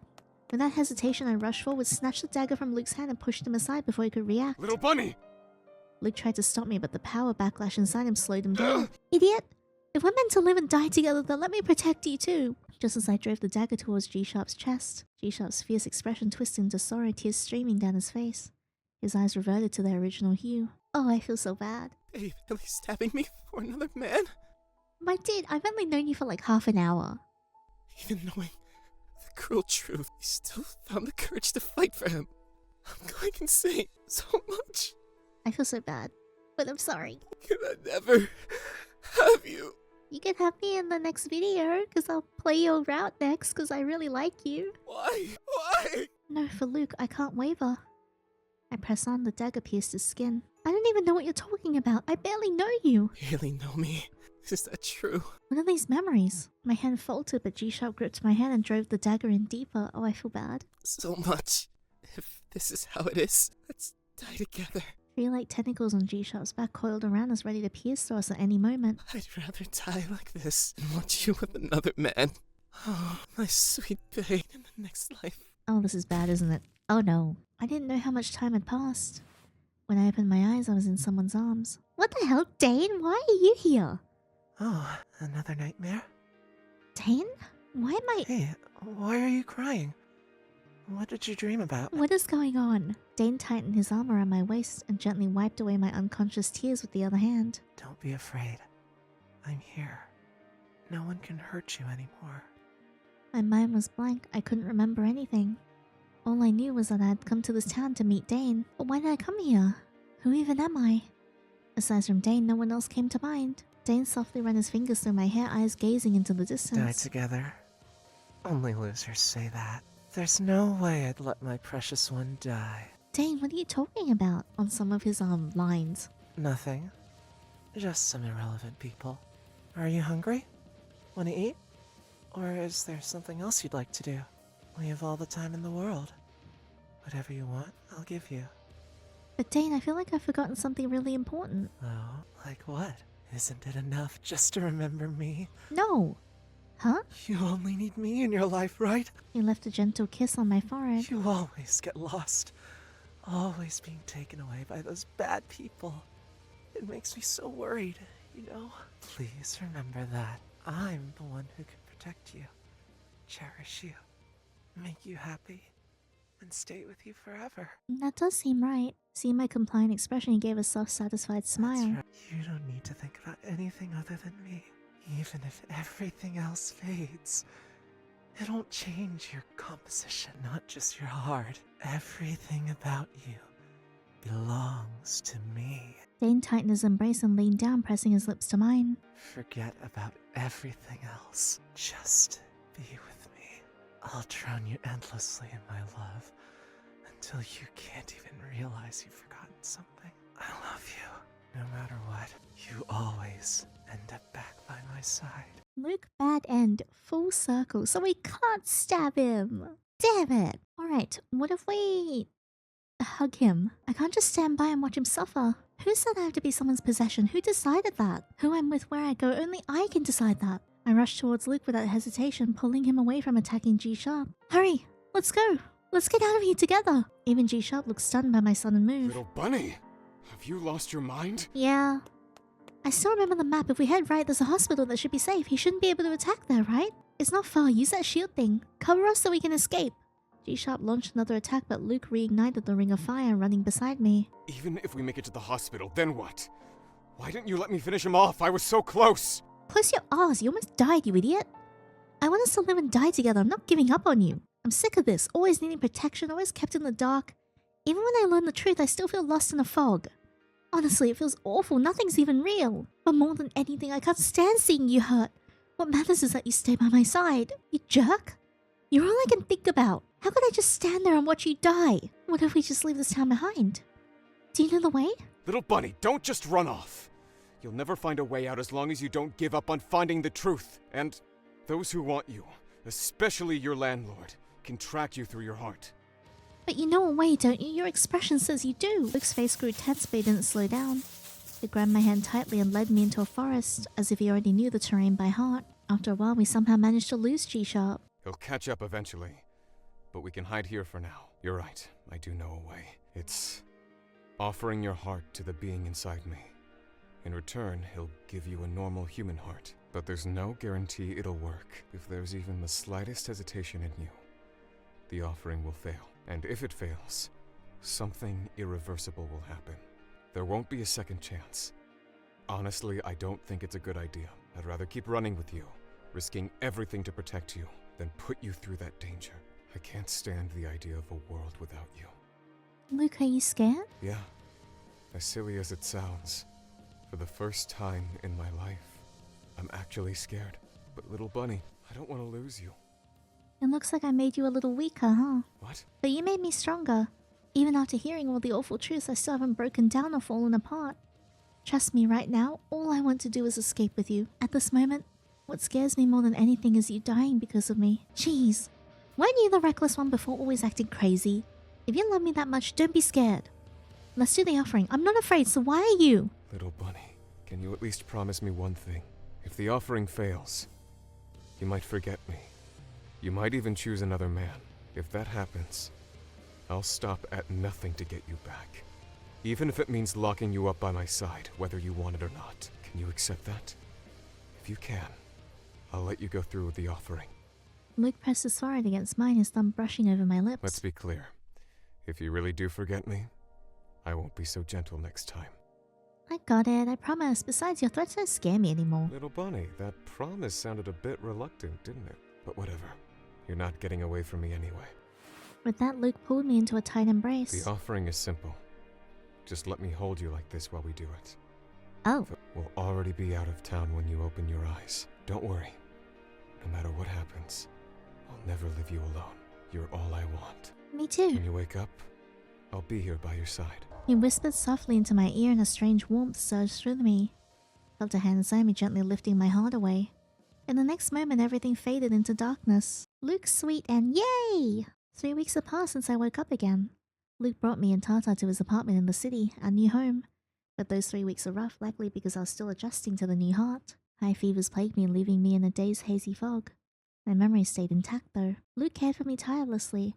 A few times I caught him so consumed with worry that he nearly lost control, his voice sharp as he cursed the supreme being within him.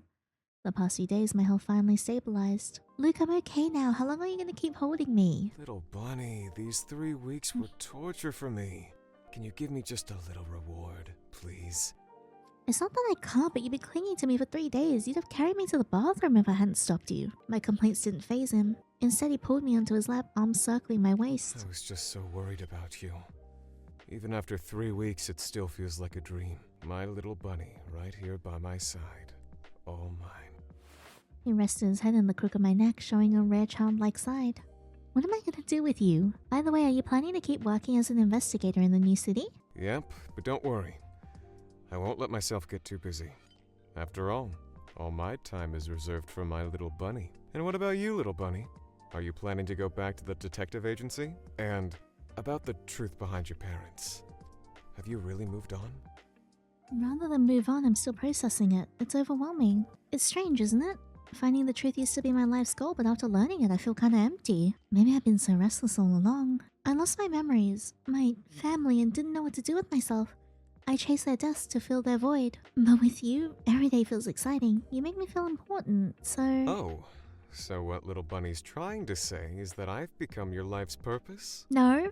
Isn't that mouth of yours getting a bit too sweet? Oh, shut up. Don't get so full of yourself. Thanks for telling me the truth. Silly bunny, I promised you, didn't I?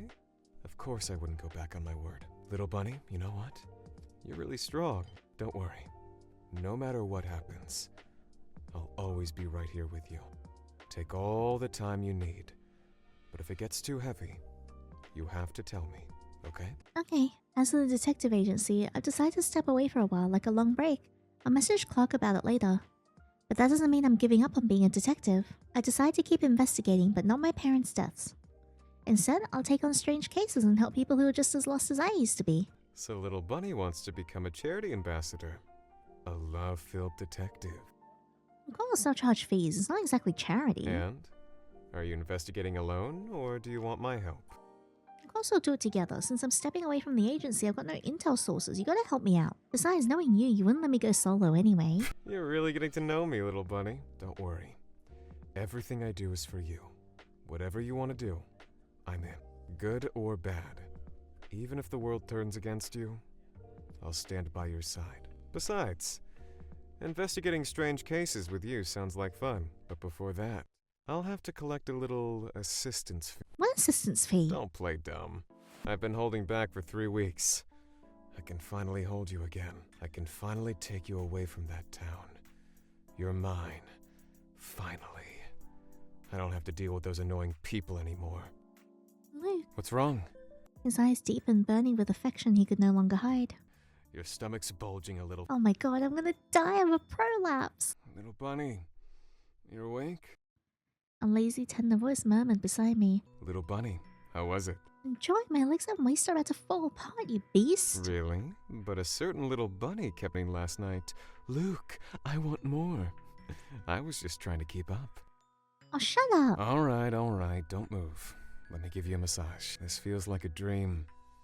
Holding you like this every day. Every little reaction of yours gets me obsessed. He's huge. Being with you is the only time I truly feel alive. Little bunny, you know, I'm human, but I've never felt human emotions. But with you, little bunny, for the first time, I feel like... I just realized we have like a cuff just hanging from me. I was like, what is that? Oh, so this is what it means to be human. To feel like everyone else. I used to think love was a joke, but now, because of you, I'm actually feeling happiness and heartache. Little bunny, you're the one who changed me, so you have to take responsibility, okay? Okay. Luke leaned in, kissing me deeply, only pulling back when I was Sorry. breathless. I just couldn't help myself. I know I should be letting you rest, but seeing how cute and tempting you look, how about one more round? Dude, I'm gonna die. Just one more time. Hearing my answer, Luke flashed a sly grin. We got the sweet end, yay! We just got one more ending to get and 2 more bad endings. Oh wait, what's this? In that empty hospital, Sid had been waiting for someone. When he realized she had already left this town, his gaze dimmed. Oh my god, he looks so pretty with his hair down. So you ended up with that human after all. You idiot. Sid picked up the god-slaying artifact abandoned on the ground, turning it over in his hand. To him, it posed no threat. It was just an ordinary weapon. I can feel myself going mad with jealousy. They snapped the artifact powerful enough to seal supreme beings in two. But it's fine. This is just one timeline. In other timelines, no. In my world, you still belong to me. Why do I feel like Sid is the most powerful one of them all? When will you finally look at me? Soon? Sid closed his eyes, ready to abandon this timeline that wasn't his. Oh, that's interesting. Alright, let's get back to the previous one. So we hugged him last time. This time we'll wait. No, he told me not to go out. I should trust him. I should listen to him, right? Luke will protect me. And this really isn't something I can handle. I will never let little Bunny fall into someone else's hands. Luke poured every ounce of his strength into his resolve, unaware that the dark force was swallowing his consciousness. He didn't even notice that the voice inside him was also trying to stop him. Your body won't hold out. You'll become my vessel. When that happens, your consciousness will merge with mine and you'll even forget the person you love. Is that what you want? But right now he'd already lost his sanity. Oh no. Never. I'll never forget little Bunny. A vessel? Then so be it. If it means protecting her, keeping her by my side, I'll pay any price. Even if I die, I'll never let another man take her away from me. She's my one and only reason to live. You foolish human. You think you can handle this? That's for me to decide. I'll destroy you and everything here. What's Luke saying? I can't hear him clearly. Why is his body glowing? Are those special flames coming from him? A red flash erupted, the shockwaves forcing my eyes shut. When I opened them, everything blazed in fiery red, the heat overwhelming. Luke, where are you? I pushed through the thick smoke and only saw a figure kneeling weakly on the ground. G-Sharp was nowhere to be found. Luke, are you okay? Little Bunny, I won. I rushed over to support him. He was frail, his body limp in my embrace. It felt like he could slip away at any moment. I almost couldn't breathe from the fear, my body trembling as tears streamed down my face. You idiot! You can't die! Didn't we promise to live and die together? I let him lean against me, but he seemed to lack even the strength to hold on, collapsing onto my lap. What was I thinking? I should have stopped him. Don't die, Luke. Strange. Seeing you cry for me should make me feel excited, but it just hurts inside. Stop talking, don't say another word. Hold on, I'm getting you to a hospital. He gave a faint smile and used his last strength to touch my cheek. Little Bunny, I'm sorry, but now no one can take you away, right? I have no regrets. The hand on my cheek grew cold and fell heavily. I grabbed it desperately, tears pouring uncontrollably. Well, this sucks. No matter how I cried or shouted, there was no response. No! You bastard, how am I supposed to live without you? Come back. I won't let you leave me. You jerk, how could you leave me so easily? If you die, I won't live either. The flames around us didn't die down. Instead, they burned even fiercer. But even as the smoke made me dizzy, I refused to let go of Luke, holding him and crying out in despair. Time blurred. My voice nearly gone from crying, then the hand brushed my cheek, wiping away my tears. Luke? The cold, lifeless body on my lap suddenly stirred. I clutched his hand, overwhelmed with relief. But when he opened his eyes, there was a coldness there I'd never seen before. Who are you? Oh no! What? Who's that? He sat up from my lap unscathed, as if he had never been hurt. What are you talking about? If this is a joke, it's not funny at all. Could it be G-Sharp or someone pretending to be him? Pretending? You humans say the weirdest things. I'm a supreme being. Why would I need to pretend or joke to prove my existence? Well, this is ass. So annoying. Why am I even here? This body feels familiar, but I can't remember. What's going on? Could it be that supreme being inside him? Luke, it's me, Yinny. Your little bunny. Don't you remember anything? You kept your childhood promise and spent years uncovering the truth for me. You loved me obsessively. Remember, you made a wall covered with my photos. I got mad and told you to take it down, but you just wouldn't. And then you came to this town investigating my parents' death with me. You jumped off a cliff to protect me. I swore we'd live and die together. Don't you remember any of that? I frantically recounted our precious memories. His expression remained blank as if they meant nothing. I don't remember. No way. Tears of despair fell again. He was here, but his soul seemed to be gone. Luke, why? He looked at my tear-streaked face and laughed. Hey! Funny. I don't remember anything, but seeing you cry, it excites me. He grabbed my chin, forcing me to meet his gaze. It's like some emotion inside me is waking up. I want to break you, make you go crazy for me. Hey, I don't like that. Yet there's also this tiny bit of pity. I pulled away from the stranger before me, but he immediately pulled me back, arm locking tightly around my waist. Where are you going? You belong to me. Suddenly his eyes sharpen as if sensing something approaching. This place should have been burned to ashes, but it seems some of my kind are still here. Oh? Are they after you? The flames around him surged, but unlike before, he wielded them effortlessly as if he had fully become a supreme being. Guess I'll have to hide you well, little bunny. Though it was the same voice, the same nickname, I could no longer feel the love it once carried. This is sad. Only now I realize how precious every call of my name had been. This sucks. Luke's cage end. I don't want this ending. After that, Luke took me to a new place. Unlike the previous one, this house was large and gloomy. He locked me in a spacious room tending to my needs with care. Whenever I resisted or tried to escape, his eyes would turn icy cold. Yet whenever I complied, he'd softly call me a little bunny, almost reminiscent of the Luke I once knew. And I couldn't tell if it was a calculated move or if the original Luke was stirring to revive. This version of him made my heart ache with anxiety every day, but I was willing to wait. Eventually I lost the desire to chase the truth I'd been seeking. Now my only wish was for the original him to come back. Was this love or guilt or some kind of responsibility? I didn't know. The way Luke expressed love now was only through intimacy. Little bunny, come here. Oh, I hate this. Good job, little bunny. Luke. Why are you crying?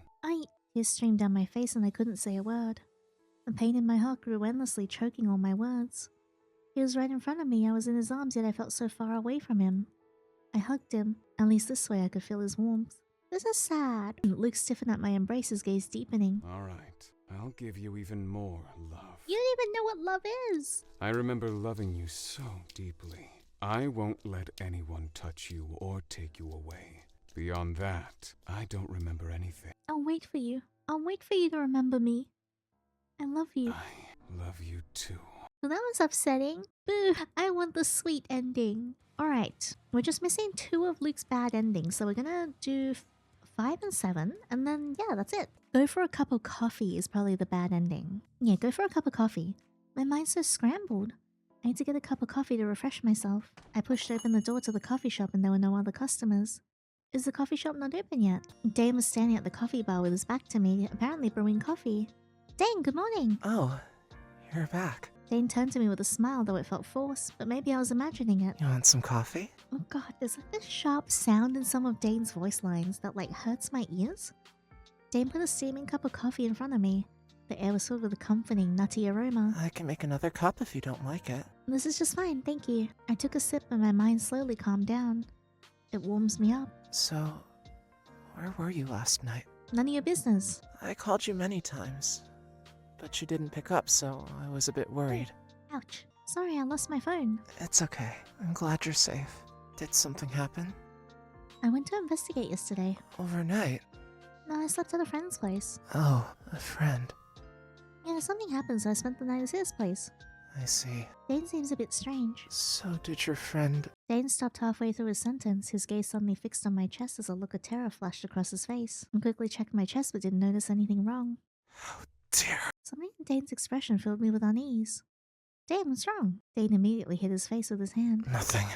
Now go up and rest. You look tired. Okay, you sure you're alright? Yeah, I'll make you some herbal tea later. Okay. I left the coffee shop with mixed emotions. Is Dane feeling unwell? Or did he get mad because I didn't answer his calls? Well, I hope he didn't stay up all night and wait for me like before. The thought of Dane's expression just now made my heart sink. I buried myself under the blanket. My body was tired, but I didn't feel like sleeping. Once I closed my eyes, I recalled what happened last night every single moment. How should I face Luke? Why didn't he push me away? Why did he go along with it? Maybe we shouldn't meet again, it's too embarrassing. But then I'll lose the only lead I have in the case and I still have some questions for him. Just as I was about to get some rest, I heard some peculiar noises. What's that? As if something wet and slippery was slithering around the room. I got up from the bed and looked around, but I couldn't see anything, yet the sound kept getting closer and closer. What's going on? Am I just too tired? Was the room this dark before? Oh no, here we go. But also, oh yes. My necks and limbs and waist were all tightly entangled. I struggled intensely and finally got to see what these things were. Semi-transparent tentacles. What is this? At that moment, the room's door opened. I felt relieved once I saw a face. Dane! Are you alright? Dane? Why is he so calm? The gentle smile on his face was as familiar as ever. He slowly walked toward. I soon realized why. All the tentacles were connected to Dane. How could that be? What even is Dane? Sorry. Did I scare you? Dane brushed my cheeks tenderly.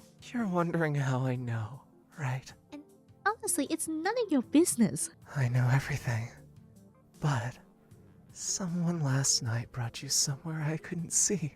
I'm devastated. How can he dare to even lay a finger on you? I'll tear him to pieces. You know, it's you who gave me the chance. I gave him the chance. What does that mean? Well, it proves that I still own a place in your heart. So, I'm still able to fix it, as it should be. It's very awkward for me to get into Dane's like voice lines.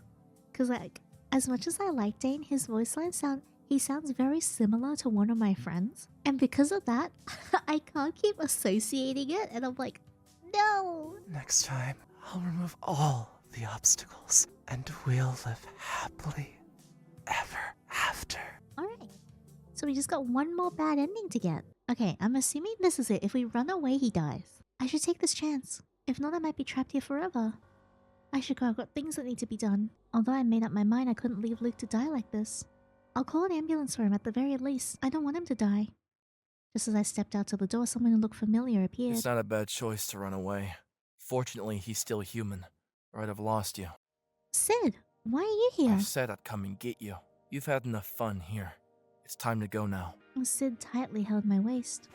No, I have to call an ambulance for him first. You still want to save this lesser creature? If you've chosen to run away, don't be indecisive. I'm not indecisive. I can't just walk away from a dying man. He won't die, but if you aren't coming with me, I can't guarantee that. What do you mean? You're scaring me. This isn't what I wanted. I desperately pushed Sid away. He didn't let go, but his expression showed a hint of sadness. Alright, don't cry. I can't bear your tears. I can heal him for you. What? Sid reached out and a black vortex appeared next to Luke as if it were draining something from him. Soon his wounds healed and the color returned to his face. How'd that happen? So you're not sad anymore. Now you can come with me, right? I'll explain everything later. For now, just come with me. I'll fix everything and heal your heart. And I'll never let you leave me again. I'm excited for Sid's story as well. My mind was in chaos. Before I could react, Sid pulled me into a space like a black hole.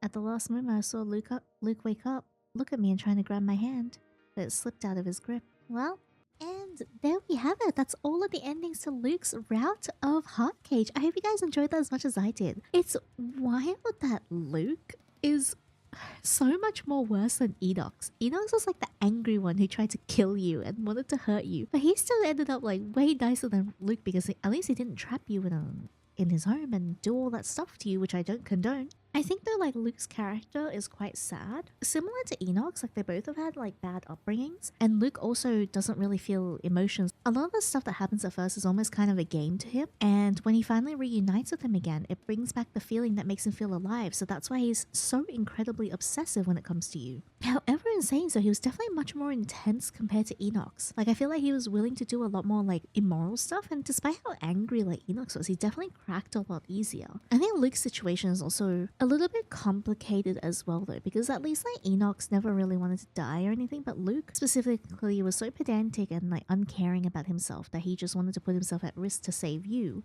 because you genuinely became his purpose in life in a really toxic way. So I'm really glad that as the story goes through, he learns that a lot of stuff is not okay, apologizes and changes who he is. Although I still kind of wish that we yelled at him a bit more because he genuinely deserved to be yelled at and smacked for some of the stuff that he did. At the end, when it comes down to it, it's nice to see him, you know, in his sweet ending, which I'm taking as the true canonical one.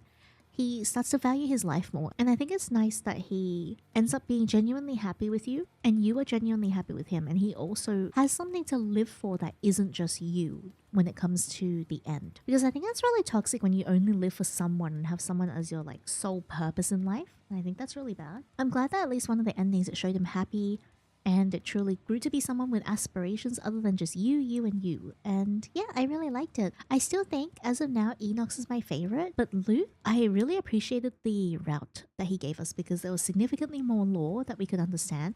We finally get G-Sharp showing up and realize that he's got another entity inside him, so all the bad stuff that he's doing is not actually him, but it's something else. And I'm wondering if it's the same Khan entity that was in Enox's route. And I'm very excited to see that. So we are going to be playing G-Sharp's route next. I hope you guys will enjoy that. yeah, I can't wait. But thank you so much for experiencing Luke's route with me. I hope you guys enjoyed as much as I did. And also, don't forget to support Rice by checking out the game for yourself, whether it be the demo or the full game. I've linked the game in the description box below. And also, if you feel like supporting my channel and getting access to exclusive content, my Patreon is linked in the description box below as well. Supporting is not mandatory, just very, very appreciated. But thank you so much again, and until G-Shop's route, take care.